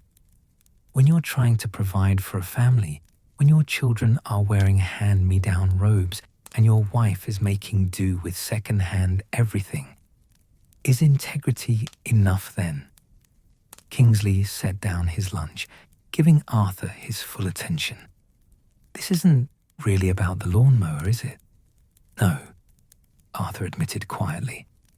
"I suppose it isn't." "What's troubling you?" Arthur gestured vaguely, encompassing the courtyard, the ministry beyond it, perhaps his entire life. "I just wonder sometimes if if I've made the right choices.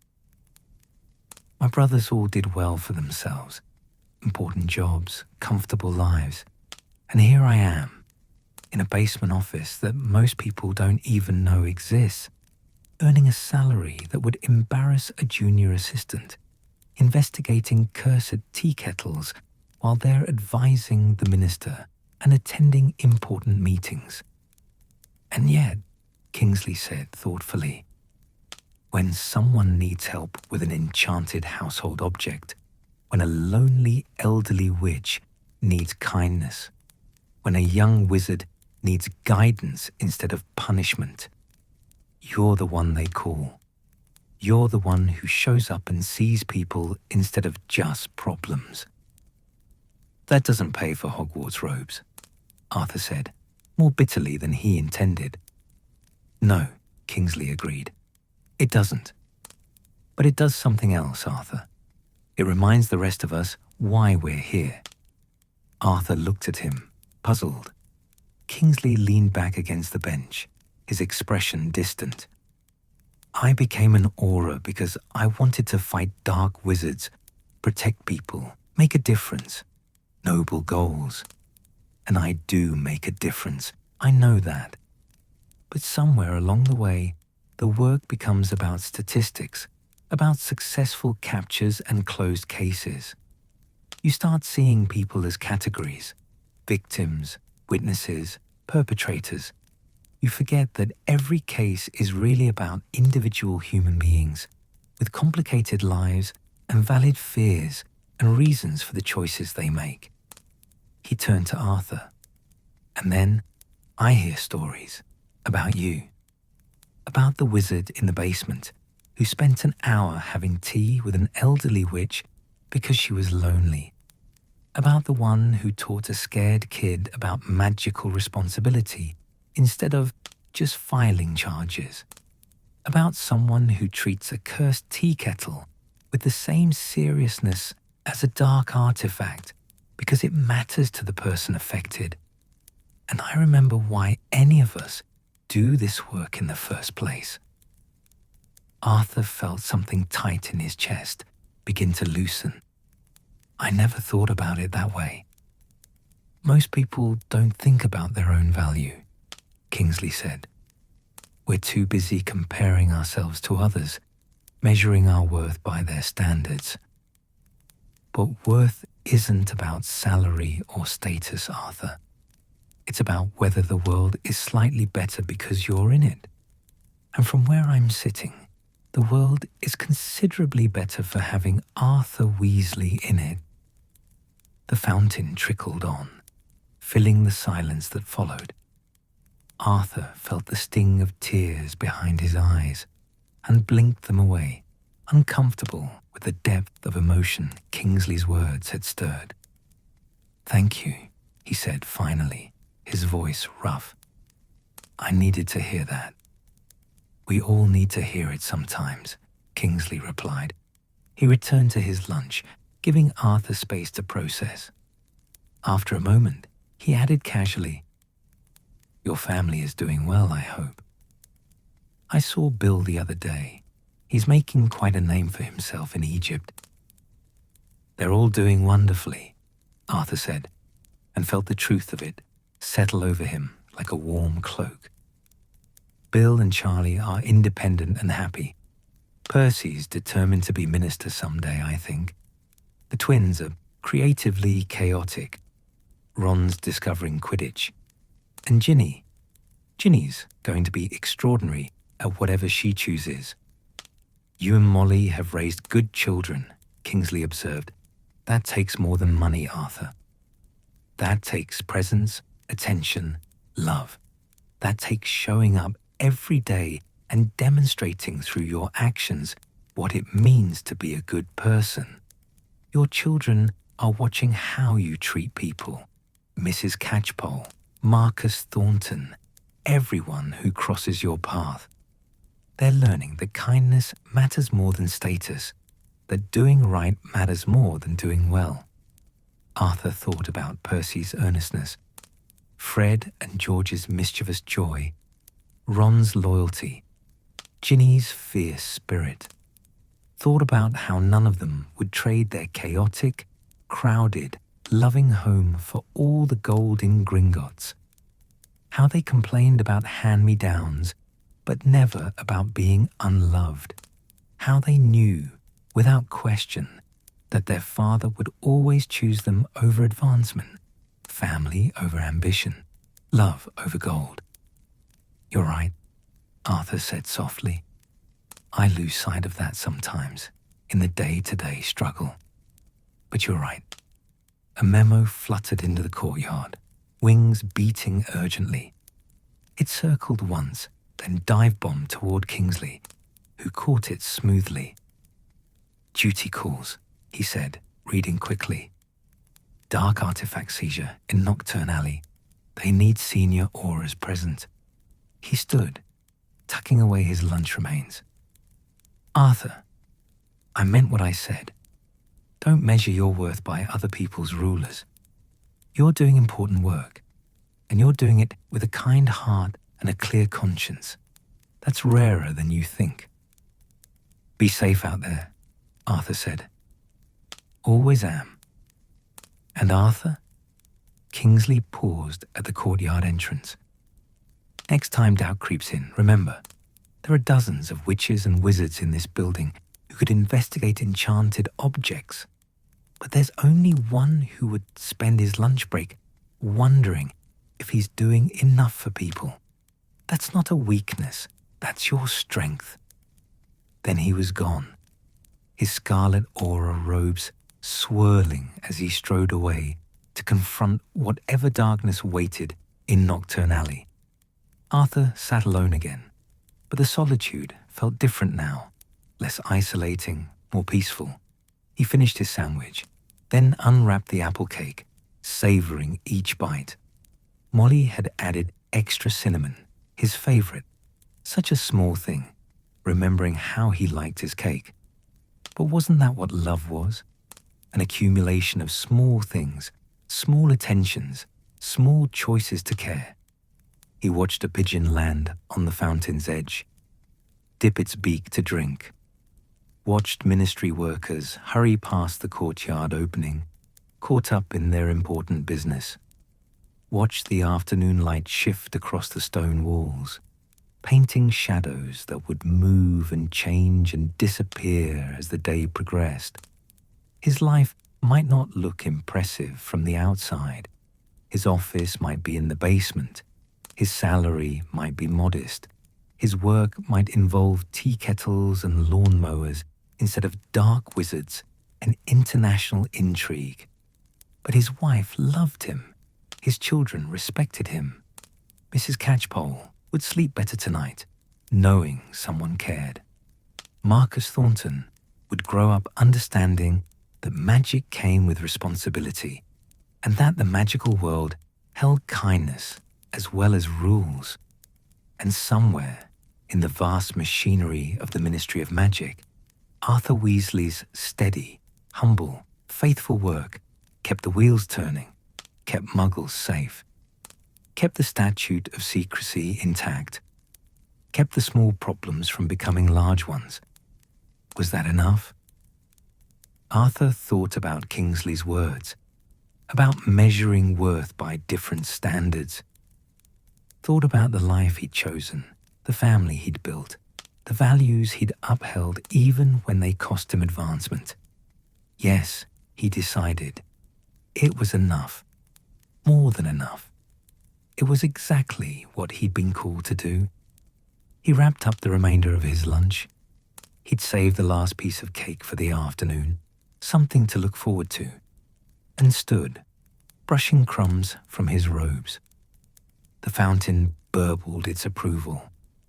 The pigeon took flight, and Arthur Weasley, wizard of no particular importance but considerable worth, headed back to his basement office where reports waited to be filed, and Perkins would have fresh tea, brewing, and the work, the good, necessary, humble work, would continue.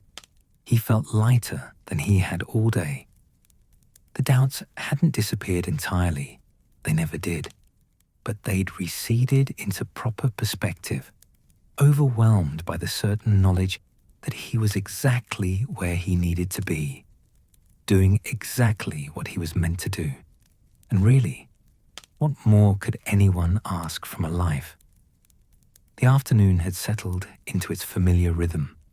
Arthur filing reports, Perkins humming tunelessly while reorganizing case files, Herbert's portrait snoring gently when the memo arrived. It didn't flutter in casually like most memos.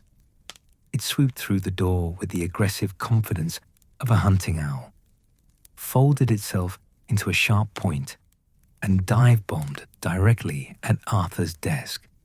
He caught it reflexively, noting the heavy parchment, the official seal, the particular shade of purple ink that meant the correspondence came from someone important who wanted everyone to know it.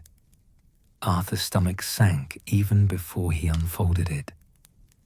Mr. Weasley, your presence is required at an emergency budget review committee meeting, Level 1, Conference Room B, 3 p.m. today.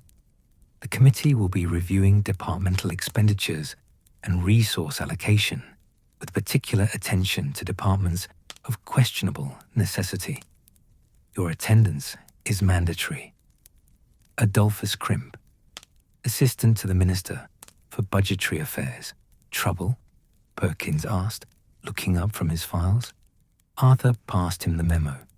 Perkins read it, his expression darkening with each line. Crimp, he said, as though the name itself tasted unpleasant. Malfoy's creature, through and through. This is the formal inquiry, then. The one we've been expecting. The third this year, Arthur said, quietly. They're getting more aggressive. They smell blood in the water, Perkins agreed. Budget cuts are coming. Everyone knows it. The minister's under pressure to show fiscal responsibility, and departments like ours are easy targets. No political allies, no glamorous work, stuck in the basement where no one has to think about us. Arthur checked his watch. 2:30. 30 minutes to prepare a defense of his department's entire existence. He felt a familiar flutter of anxiety in his chest. Not quite fear, but something close to it. Public speaking had never been his strength, and speaking to committee members who'd already decided he was wasting their time and money was even worse. Right, he said, standing and straightening his robes, the patched ones, unfortunately, his only ones. I'd better gather what I need. Take the Hammond case file, Perkins suggested immediately, already pulling it from a drawer, the one from March. Cursed pressure cooker that nearly exploded in a Muggle kitchen. Your intervention prevented potential deaths and a massive breach of the statute of secrecy.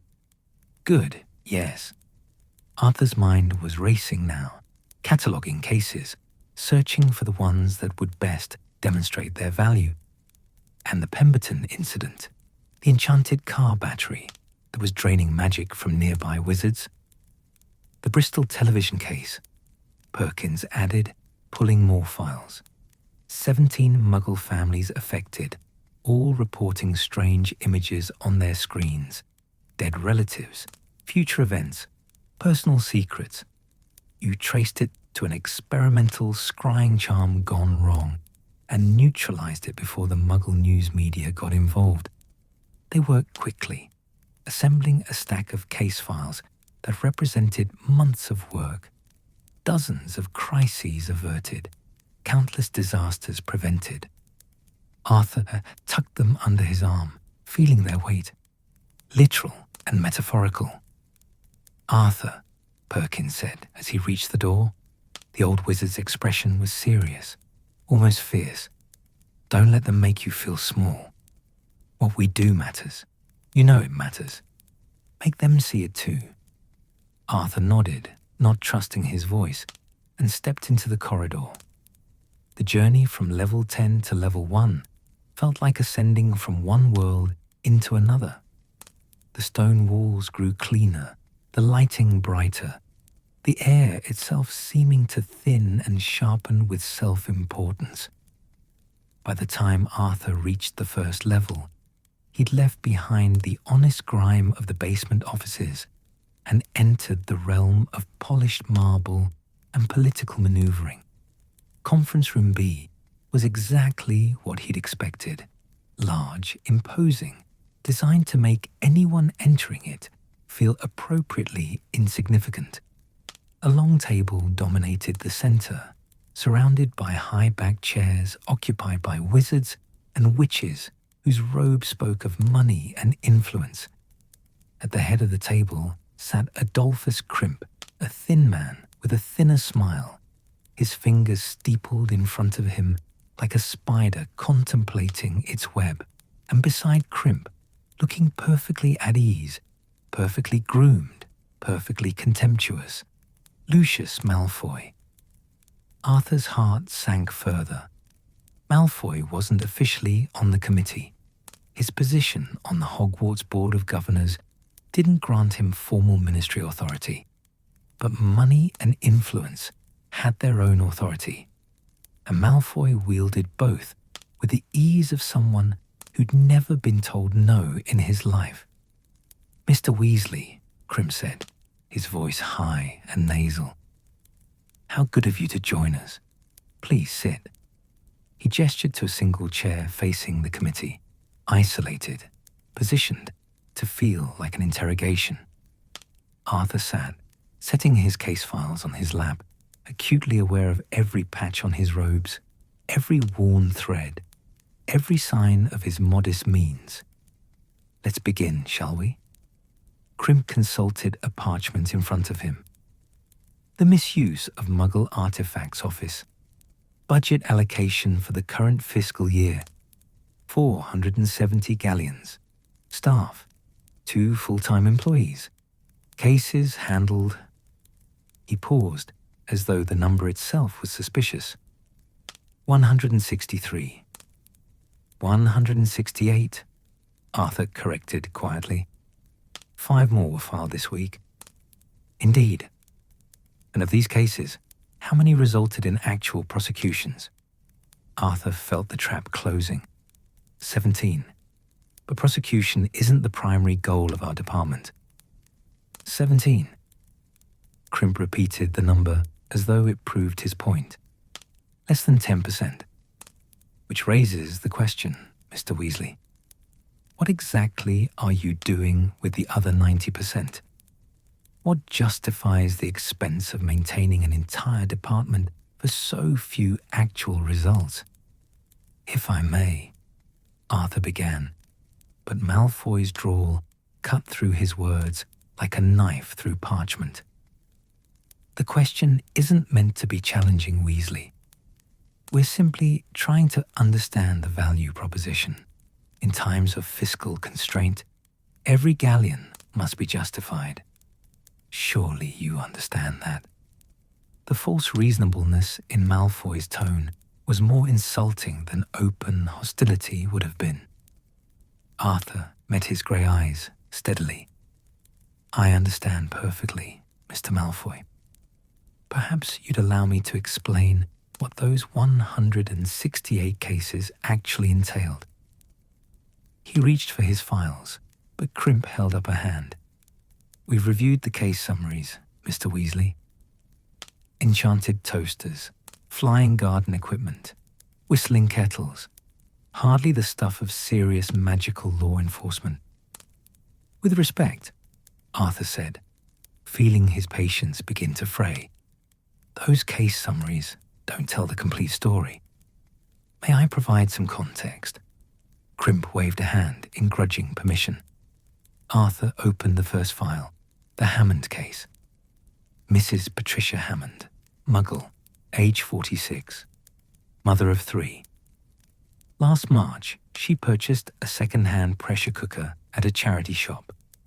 What she didn't know was that the previous owner had been a wizard who died suddenly, leaving his possessions to be disposed of by Muggle relatives who had no idea his kitchen equipment was enchanted. He pulled out photographs, Muggle police photos, actually, that he'd obtained through careful channels. They showed a kitchen with scorch marks on the ceiling, blown out windows, a crater where the stove had been. The enchantment was designed to speed cooking time, Arthur continued, perfectly harmless in magical hands. But when Mrs. Hammond tried to use it, the pressure build-up combined with the enchantment created the magical equivalent of a bomb. She called the fire brigade. They evacuated the street. Bomb disposal experts were summoned. The Muggle news media arrived. He let that sink in. The cascade of exposure, the potential for catastrophic breach of the statute of secrecy. My department traced the enchantment source, identified the deceased wizard, and neutralized the pressure cooker before the Muggle authorities could examine it too closely. The Obliviators modified memories, but they couldn't have done so without our investigation identifying what needed to be hidden. Total cost of the incident: tricky hours of my time, maybe 5 galleons in resources. Cost if we hadn't intervened? Impossible to calculate, but it would have included massive statute violations, potential Muggle injuries or deaths, and an international incident. One case, Malfoy said dismissively. An outlier, surely. Shall I continue? Arthur asked, reaching for another file. The Pemberton incident. Enchanted car battery draining magic from wizards living nearby. 4 witches and wizards hospitalized at St. Mungo's before we identified the source. The Bristol television case. 17 families seeing things they shouldn't, asking questions that would have led directly to discovering the magical world. The Cardiff telephone box that was routing calls to the ministry by mistake. The Manchester hairdryer that was reading users' thoughts. He laid out file after file, case after case, each one a small crisis averted, a potential disaster prevented. The photographs and incident reports painted a picture of a world where magical and Muggle constantly intersected, where carelessness or malice or simple ignorance created dangerous situations that someone had to handle. These aren't just cursed tea kettles, Arthur said, his voice gaining strength. Every single one of these cases represents a threat to the statute of secrecy, a danger to Muggle life, or a violation of magical law, or all three. And yes, most don't result in prosecution, because prosecution isn't the point. The point is prevention, education, and protection of both magical and Muggle communities. A lovely speech, Crim said, his tone suggesting it was anything but. But it doesn't address the fundamental issue, efficiency. Surely these cases could be handled by existing departments, the Aura Office, perhaps, or magical law enforcement. Could they? Arthur challenged. Do the Auras know how Muggle technology works? Do they understand electricity or combustion engines or the 1,000 other Muggle innovations that wizards keep trying to improve? Do they have time between hunting dark wizards and investigating serious crimes to trace an enchanted rubber duck back to its creator? Surely such trivial matters, Malfoy began. Nothing is trivial when it threatens the statute, Arthur interrupted, his patience finally snapping. And forgive me, Mr. Malfoy, but you're hardly qualified to judge what threatens Muggles when your understanding of them is based entirely on contempt. A sharp intake of breath from several committee members. Malfoy's expression hardened into something cold and dangerous. Careful, Weasley. You're addressing your betters. I'm addressing a committee, Arthur said, his voice steady despite his racing heart. A committee. tasked with making decisions about ministry efficiency. And I'm telling you, with all due respect, that eliminating my department would be profoundly inefficient. You'd lose institutional knowledge, specialized expertise, and a preventive service that saves the ministry far more than it costs. How convenient, Malfoy drawled, that you value your own department so highly. It's not about my department, Arthur said, and realized he meant it deeply. It's about the work. It's about the witch in Devon who was frightened and alone and needed someone to care about her cursed kettle. Because it wasn't really about the kettle at all. It was about feeling forgotten. It's about the young Muggle-born wizard who made a mistake and needed guidance instead of punishment. It's about every case where someone with knowledge and patience, and yes, even kindness, made a situation better instead of worse. He stood gathering his files, drawing himself up to his full height. He might not be wealthy like Malfoy, might not be important like the committee members, but he knew his worth now. Kingsley's words from lunch echoed in his mind. Don't measure your worth by other people's rulers. You want to talk about efficiency? Arthur continued. Let's talk about what happens without my department. Enchanted Muggle objects don't stop existing just because no one's assigned to handle them. They pile up, they cause problems, those problems escalate. Eventually, you need auras to handle them. Auras who cost far more than I do, who are pulled away from actually important work, who don't have the specialized knowledge to resolve situations quickly. He placed his hands flat on the table, leaning forward slightly. Or worse, you ignore the problems until they can't be ignored, until a Muggle child is killed by a cursed toy, until a family is destroyed by an enchanted household appliance, until the statute of secrecy, which we've maintained for centuries, at tremendous cost, crumbles because no one thought preventing small disasters was worth the price of 2 salaries and a basement office. The room was silent. Crimp's expression remained neutral. Carefully neutral, Arthur noted, which meant he was listening despite himself. Several committee members looked uncomfortable. Malfoy's face had gone stony with barely controlled anger. The misuse of Muggle artifacts office costs 470 galleons per year, Arthur said quietly. That's less than the minister spends on his travel budget. Less than this committee probably spent on lunch today. It's nothing in the grand scheme of ministry expenditure, but what we prevent, what we protect, what we preserve, that's worth far more than 470 galleons. That's worth everything. He straightened, collected his files, and stood waiting. Crimp consulted his notes, lips pursed. You make compelling points, Mr. Weasley. The committee will take your testimony under consideration. When will you decide? Arthur asked. These matters take time. We'll inform you of our decision within the month. A month, Arthur repeated. And in that month, how many cases will accumulate? How many potential disasters will wait, unhandled, while you deliberate? That's not your concern, Malfoy said coldly. Your concern is to wait for the committee's judgment and accept it with appropriate humility.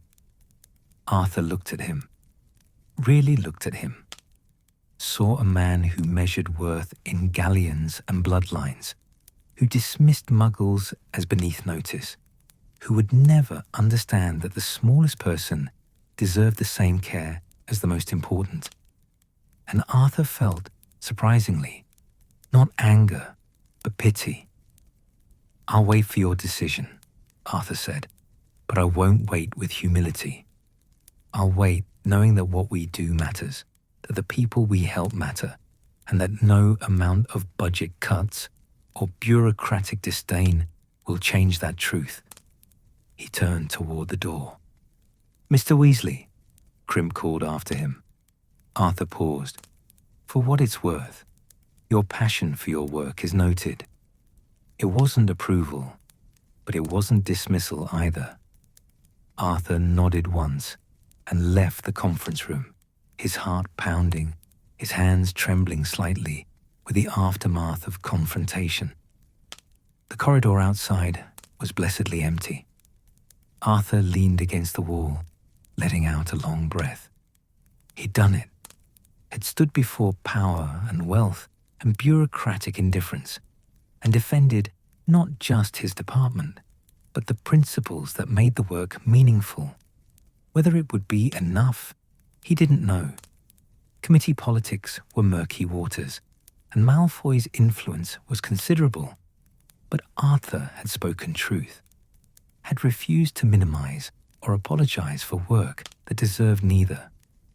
The lift arrived, and Arthur descended back toward the basement, toward the honest grime and cramped quarters where real work happened, far from the polished corridors of power.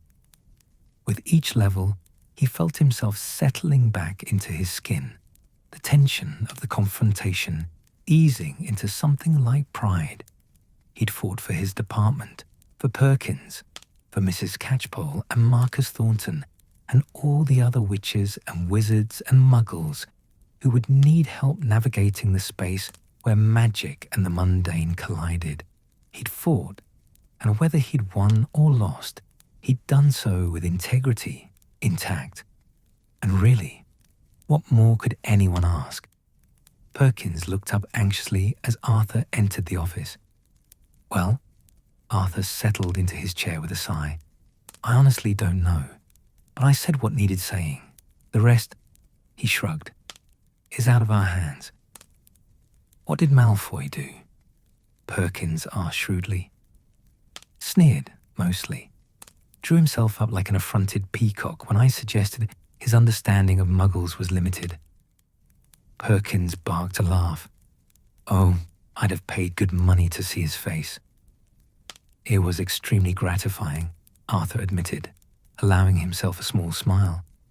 "Though I may have made an enemy for life." "You already had an enemy for life," Perkins pointed out. "At least now you have the satisfaction of having earned his enmity honestly." In his portrait frame, Herbert's painted eyes opened. "You stood up to Malfoy?" The old wizard's voice held something like respect. "I defended our department," Arthur said. "Same thing in the end." Herbert nodded approvingly. "Good man. Needed doing. Someone needs to remind those peacocks that the basement departments keep the whole building standing." Arthur pulled out his remaining paperwork. Reports still needed filing, cases still requiring documentation, the endless administrative work that continued regardless of budget committees or threats of dissolution. But somehow, the work felt lighter now. He defended it, had articulated its value not just to the committee, but to himself. Whatever came next, he'd face it knowing he'd stood for something that mattered. Perkins returned to his files, humming contentedly. The office settled back into its familiar rhythm, scratching quills, rustling parchment, the occasional creak of old furniture. Outside, the ministry bustled on, oblivious to the small drama that had played out in Conference Room B. And in the misuse of Muggle Artifacts' office, two wizards continued their work. Humble, necessary, invaluable work that someone had to do, that they were honored to do, that no committee could diminish, no matter what they decided. The afternoon stretched long after the confrontation with the committee. Arthur tried to lose himself in paperwork. Incident reports needed proper documentation, case files required updating, and there was always more administrative work than hours in the day. But his mind kept drifting back to Conference Room B, to Malfoy's cold grey eyes, to Crimp's carefully neutral expression, to the uncomfortable silence of committee members who knew Arthur was right, but weren't sure if being right mattered more than being politically convenient. "Stop brooding," Perkins said, without looking up from his own work. "You'll give yourself indigestion, and Molly will blame me for not feeding you properly." "I'm not brooding," Arthur protested. "I'm reflecting. You're spiraling. I can hear it from here. Your quill hasn't moved in 10 minutes, and you're staring at that plug collection like it holds the secrets of the universe." Arthur glanced at the shelf where his confiscated plugs sat in neat rows, each one a small puzzle of Muggle ingenuity. 2 prongs, 3 prongs, the elegant simplicity of conducting electricity safely from wall to device. Brilliant, really. "The plugs are interesting," he said defensively. "The plugs are inanimate objects, and you're using them to avoid thinking about what happens if the committee decides against us." Arthur set down his quill. "What do we do if they shut us down?" Perkins finally looked up, his rheumy eyes sharp despite their age. "We do what we've always done. Find another way to help. The committee can eliminate our department, Arthur. They can't eliminate the need for the work. Someone will still have to handle enchanted Muggle objects. Someone will still need to understand both worlds well enough to navigate between them. If it's not us in an official capacity, it'll be us as consultants or volunteers or stubborn old wizards who refuse to retire." "You make it sound simple." "It is simple. Not easy, mind you, but simple. The work needs doing. We know how to do it. Therefore, we'll find a way." Perkins returned to his files with the finality of someone who'd said all that needed saying. Arthur smiled despite his worry. Perkins had been in the ministry longer than some of the building's stones, had survived more budget reviews and political shifts than Arthur had been alive for, and had apparently achieved a state of zen-like acceptance about bureaucratic nonsense.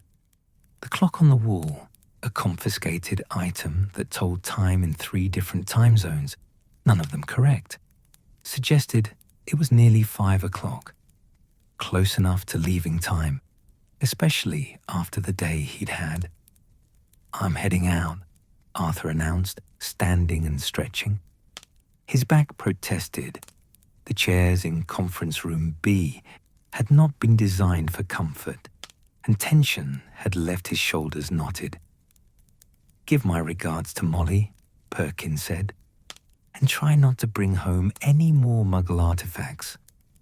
I believe she's threatened to hex the next toaster you acquire." "It was 1 toaster," Arthur said. "Maybe 2, 3 at most." "It was 7, and you know it." Arthur grinned, collected his satchel, lighter now, without all the case files, and paused at the door to look back at the office. Cramped, dingy, buried in the ministry's basement, where important people didn't have to acknowledge its existence. But it was his, in a way that mattered, his and Perkins's. A place where good work happened, where people who needed help could find it, where the complicated intersection of magical and Muggle worlds was handled with care and expertise. Whatever the committee decided, Arthur realized, they couldn't take away what he'd built here. The relationships, the knowledge, the countless small victories that had accumulated over years of patient, humble service. "See you tomorrow," he said. "Unless we're unemployed," Perkins replied cheerfully. In which case, see you at the unemployment queue. Arthur left the office chuckling despite everything, made his way through the basement corridors and up to the atrium. The evening exodus was in full swing. Ministry workers streaming toward the exits, eager to escape to homes and families and lives beyond these walls. Arthur joined the flow, anonymous among the crowd, just another wizard heading home after an ordinary day. Except it hadn't been ordinary, had it? Mrs. Catchpole's kettle, Marcus Thornton's lawnmower, Kingsley's kindness over lunch, the confrontation with the budget committee. Each moment had been extraordinary in its own way, had required something from Arthur, had given something back. He apparated from the ministry's designated point, that compressed moment of travel that always felt like being squeezed through a very small space, and materialized near the burrow, just as the sun was beginning its descent toward the horizon. The sight of home never failed to move him, even after all these years. The burrow stood against the evening sky like a magnificent accident, all mismatched additions, an impossible architecture held together by magic and stubbornness and love. Lights glowed in windows, smoke curled from the chimney, and even from the apparition point, Arthur could hear the unmistakable sounds of his family, voices calling to each other, the wireless playing, someone laughing, the beautiful chaos of a house full of people who belonged to each other. He walked up the path slowly, letting the peace of homecoming settle over him. The garden gnomes scattered at his approach. They'd learned that early evening meant the family was gathering, which meant potential food scraps, which meant it was worth risking detection. The chickens were settling into their coop for the night, clucking their satisfaction with the day. Even the ghoul in the attic seemed to be banging the pipes with more contentment than usual. Arthur pushed open the kitchen door and was immediately engulfed in warmth, noise, and the incredible smell of shepherd's pie. "Dad's home," Ginny announced, looking up from where she was setting the table. At 9 years old, she was all energy and fierce determination, her red hair pulled back in a slightly crooked ponytail. "Evening, sweetheart," Arthur said, dropping a kiss on the top of her head as he passed. The kitchen was controlled chaos. Molly stood at the stove, stirring something in a large pot, while simultaneously monitoring the oven and directing traffic with the efficiency of a general commanding troops. Ron and Fred were engaged in what appeared to be a contest to see who could stack plates faster, while George provided running commentary that was definitely not helping. Percy sat at the end of the table, his nose in a book as usual, though Arthur noticed he was also sneaking glances at the kitchen to make sure he didn't miss dinner. "Arthur?" Molly turned from the stove, her face flushed from cooking, her expression softening as she saw him. "You're late." I was beginning to worry. "Sorry, love. Long day at the ministry." He crossed to her, wrapped his arms around her waist from behind, and rested his chin on her shoulder. She smelled of cooking and soap and home. "Something smells wonderful. Shepherd's pie, your favorite, and I made extra because the twins claim they're having a growth spurt." "We are," Fred protested. "We're practically giants," George added. "We'll be taller than Bill by Christmas." "You'll be taller than the burrow if you keep eating at this rate," Molly said, but she was smiling. "Now everyone wash hands. Dinner's nearly ready." There was a stampede toward the sink. Arthur released Molly reluctantly and joined the queue. waiting his turn behind Ron, who was doing what appeared to be the absolute minimum hand-washing required to satisfy their mother's standards. "Properly, Ronald," Molly called without turning around. The woman had eyes in the back of her head. Arthur was convinced. By the time everyone was seated, a complicated process involving chair shuffling and the twins' attempt to claim the best spots near the serving dishes, full darkness had fallen outside. The kitchen windows reflected the family back at themselves, the long table crowded with red-headed children, Molly serving food with practiced ease, Arthur at the head of the table feeling grateful beyond words for this ordinary, extraordinary scene. "Where's Bill?" Arthur asked, noticing the absence. "Still in Egypt," Percy answered promptly. "He wrote last week. Something about a particularly complex curse on a pyramid chamber. He won't be home until autumn at earliest." "And Charlie's in Romania," Ron added, sounding envious, "working with dragons." "Actual dragons, Dad. Why can't we have dragons?" "Because dragons are dangerous, expensive, and would eat the chickens," Arthur said reasonably. "Worth it," Ron muttered. Dinner was served. Shepherd's pie with perfectly browned potato topping, garden peas glistening with butter, fresh bread that Molly had baked that morning. For several minutes, conversation ceased in favor of serious eating. Arthur watched his children. The way Fred and George communicated in glances and half-finished sentences, Ron's single-minded focus on his food, Ginny's careful attention to table manners while clearly wanting to rush, Percy's precise eating habits that somehow made cutting shepherd's pie look like a scientific endeavor. These were the moments worth everything, worth the modest salary and the basement office and the patches on his robes, worth every sacrifice and compromise and choice to prioritize family over advancement. "How was everyone's day?" Molly asked eventually, the traditional dinner-time question. "Boring," Ron said immediately. "Nothing ever happens here." "We de-gnomed the garden," Fred offered. "Developed a new technique," George continued. "Involves a bit of strategic charm work." "Which we're not discussing at the dinner table," Molly interrupted firmly. "The last thing we need is you two experimenting with gnome launching spells." "Percy." "Productive," Percy said. "I revised 3 chapters of Transfiguration Theory and completed my potions essay 2 weeks ahead of deadline. Professor McGonagall says early preparation is the hallmark of—" "We know, Perce," Fred said. "The hallmark of successful wizards.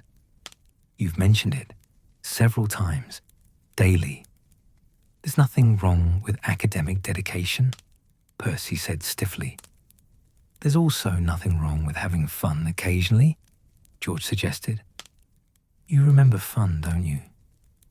Small, enjoyable experiences that don't involve revision schedules." "Boys," Arthur said mildly, and the bickering subsided to grumbles. "Ginny, how about you?" "I practice Quidditch," Ginny said proudly, "with my toy broomstick in the orchard. I'm getting really good, Dad. When I get to Hogwarts, I'm going to try out for the house team immediately." "That's 2 years away still," Ron pointed out. "So, I need to be ready. I'm going to be better than all of you." "She probably will be," Arthur said, and meant it. Ginny had the kind of fierce determination that suggested she'd achieve whatever she set her mind to. "Just remember, Quidditch is wonderful, but it's not everything," says the man who still has his Gryffindor Quidditch jersey from school, Molly teased. "That's different," Arthur protested. "That's nostalgia, not obsession." "It's in a frame on our bedroom wall, Arthur. Historical preservation. The children giggled, and Arthur caught Molly's eye across the table, saw her smile, felt the warmth of shared history and shared life passing between them. 20+ years of marriage, 7 children, countless challenges and triumphs, and ordinary days that had woven together into something stronger than any magic. "What about you, Dad?" Ron asked. "How was work?" Arthur considered his answer carefully. He could tell them about the budget committee, about the confrontation with Malfoy, about the uncertainty hanging over his department. But that would cast a shadow over dinner, would worry them unnecessarily when nothing had been decided yet. Instead, he smiled and said, "Interesting. I helped an elderly witch with a cursed tea kettle in Devon. Lovely lady, very lonely. We had tea together. She made proper pot tea, none of those bag shortcuts." "Cursed tea kettle?" Fred's eyes lit up. How was it cursed? Wouldn't stop whistling, "God Save the Queen." Her nephew had enchanted it as a prank after they'd had an argument. "That's brilliant," George said admiringly. "I mean, terrible, obviously. Very wrong, but also slightly brilliant." "It was thoughtless," Arthur corrected. The nephew hadn't considered how it would affect his aunt, how isolated she'd feel, how frightened. Magic isn't for petty revenge, boys. It's a responsibility. "What happened to the nephew?" Percy asked, his sense of justice clearly engaged. "He'll receive a warning from Hogwarts." "Nothing severe. Just a reminder that actions have consequences, even magical ones." "And the witch?" Molly asked softly. "I fixed her wireless before I left. It hadn't been played in months. When I left, she was listening to music and looking considerably less lonely." Arthur paused. "Small thing, really. But sometimes small things matter most." Molly's eyes were suspiciously bright. She reached across the table and squeezed his hand. "You're a good man, Arthur Weasley." "I'm just doing my job," he said, the familiar refrain, though it felt truer now than it ever had before. Dinner continued, second helpings, playful arguments about who got the last piece of bread, Percy's detailed explanation of a transfiguration principle that made Ron's eyes glaze over, the twins plotting something that Arthur decided he didn't want to know about yet. The wireless played softly in the background, some dance tune that had Ginny tapping her feet under the table. Eventually, plates were cleared, with much negotiation about whose turn it was to wash up, and the family began to disperse. Percy back to his books, the twins to their room where they definitely weren't developing illicit magical products. Ron outside to practice Quidditch before full dark. Ginny helping Molly put away leftovers.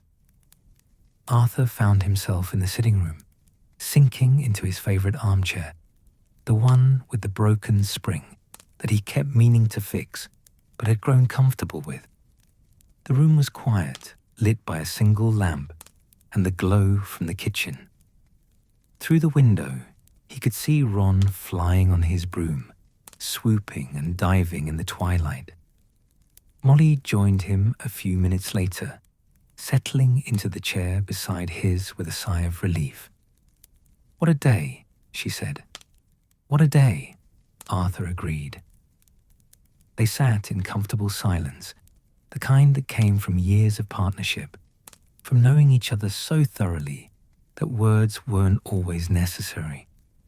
But Arthur found he wanted to talk, wanted to share the weight he'd been carrying since the committee meeting. "There's something I didn't mention at dinner," he began. Molly turned to him, immediately attentive. "What's wrong?" "The ministry's reviewing department budgets. Mine in particular. Lucius Malfoy's pushing for cuts. And..." Arthur paused, choosing his words carefully. There's a possibility my office might be eliminated. He watched worry flash across Molly's face, watched her process the implications. Less money, uncertain employment, all the practical concerns that came with supporting a large family on limited means. But then her expression settled into something fierce and protective. What happened at the meeting?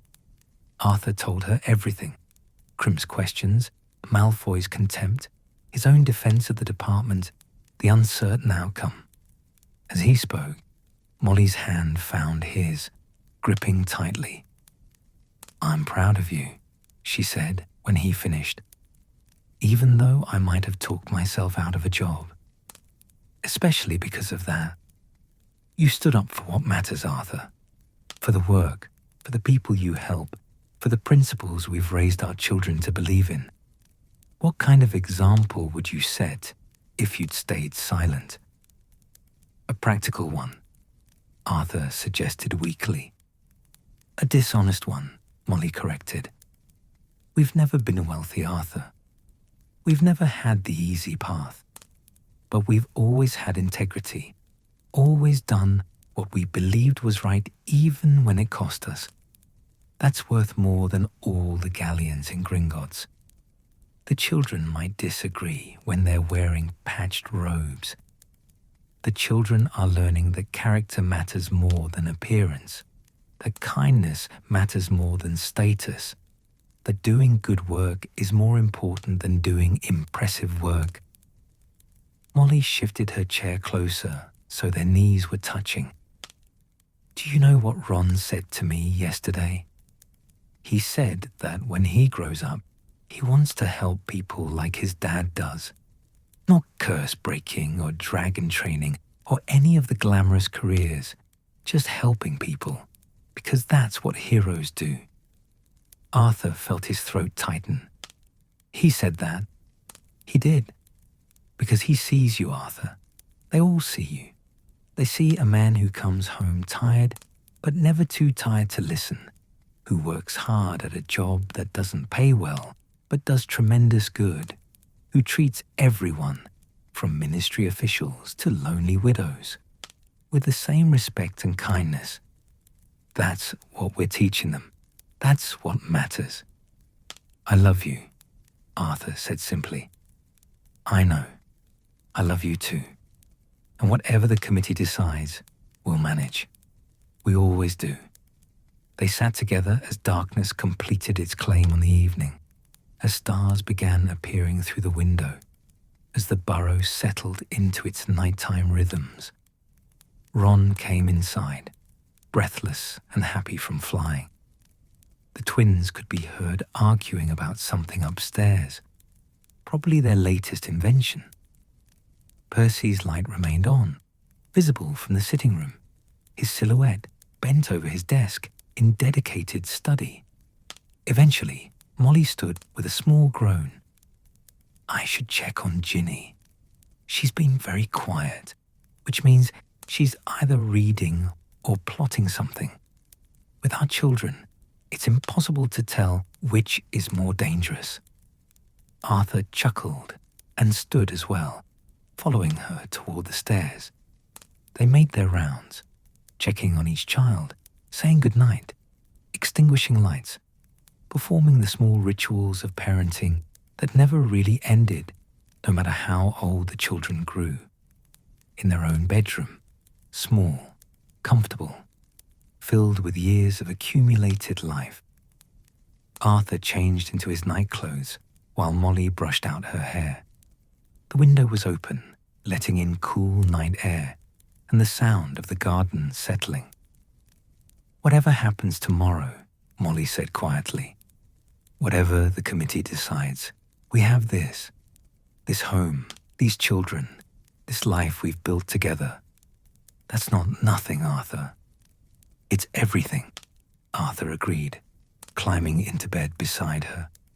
She extinguished the lamp with a whispered charm, and darkness wrapped around them like a blanket. Through the window, stars shone with ancient light. Somewhere downstairs, the old house creaked and settled. In the rooms around them, their children slept or studied or plotted mischief, each one a piece of Arthur's heart walking around outside his body. He defended his department today, had stood before power and wealth and spoken truth, had articulated the value of work that others dismissed, had refused to minimize or apologize for caring about people who needed help. Whether it would be enough, he still didn't know. The committee would deliberate, would weigh costs against benefits, would make their decision based on factors both practical and political. But regardless of what they decided, Arthur knew something now that he hadn't quite known this morning. His work had value, not because the ministry said so, but because he said so. Because Mrs. Catchpole had been less lonely when he left. Because Marcus Thornton had learned that magic came with responsibility. Because every case, every cursed kettle and flying lawnmower and enchanted plug represented someone who needed help and deserved to receive it. That was enough. That would always be enough. Arthur Weasley closed his eyes, feeling Molly's warmth beside him, hearing the gentle sounds of his home around him, and knew with certainty that he was exactly where he needed to be, doing exactly what he was meant to do. The work would continue. The small acts of kindness would accumulate. The world would be slightly better because people like Arthur showed up each day and cared about the things that others overlooked. And really, what more could anyone ask from a life well lived? Outside, stars wheeled overhead, indifferent to ministry politics and budget committees and the small dramas of earthbound wizards. The burrow stood solid and crooked and beloved, a testament to the idea that the most important magics were often the simplest. Love, family, home. Arthur slept and dreamed of tea kettles and lawn mowers and the faces of people he'd helped, each one a small victory, each one proof that goodness in everyday life was its own reward, regardless of recognition or compensation. Tomorrow would bring what it brought. Tonight, he was home. And that, in the end, was the only magic that truly mattered.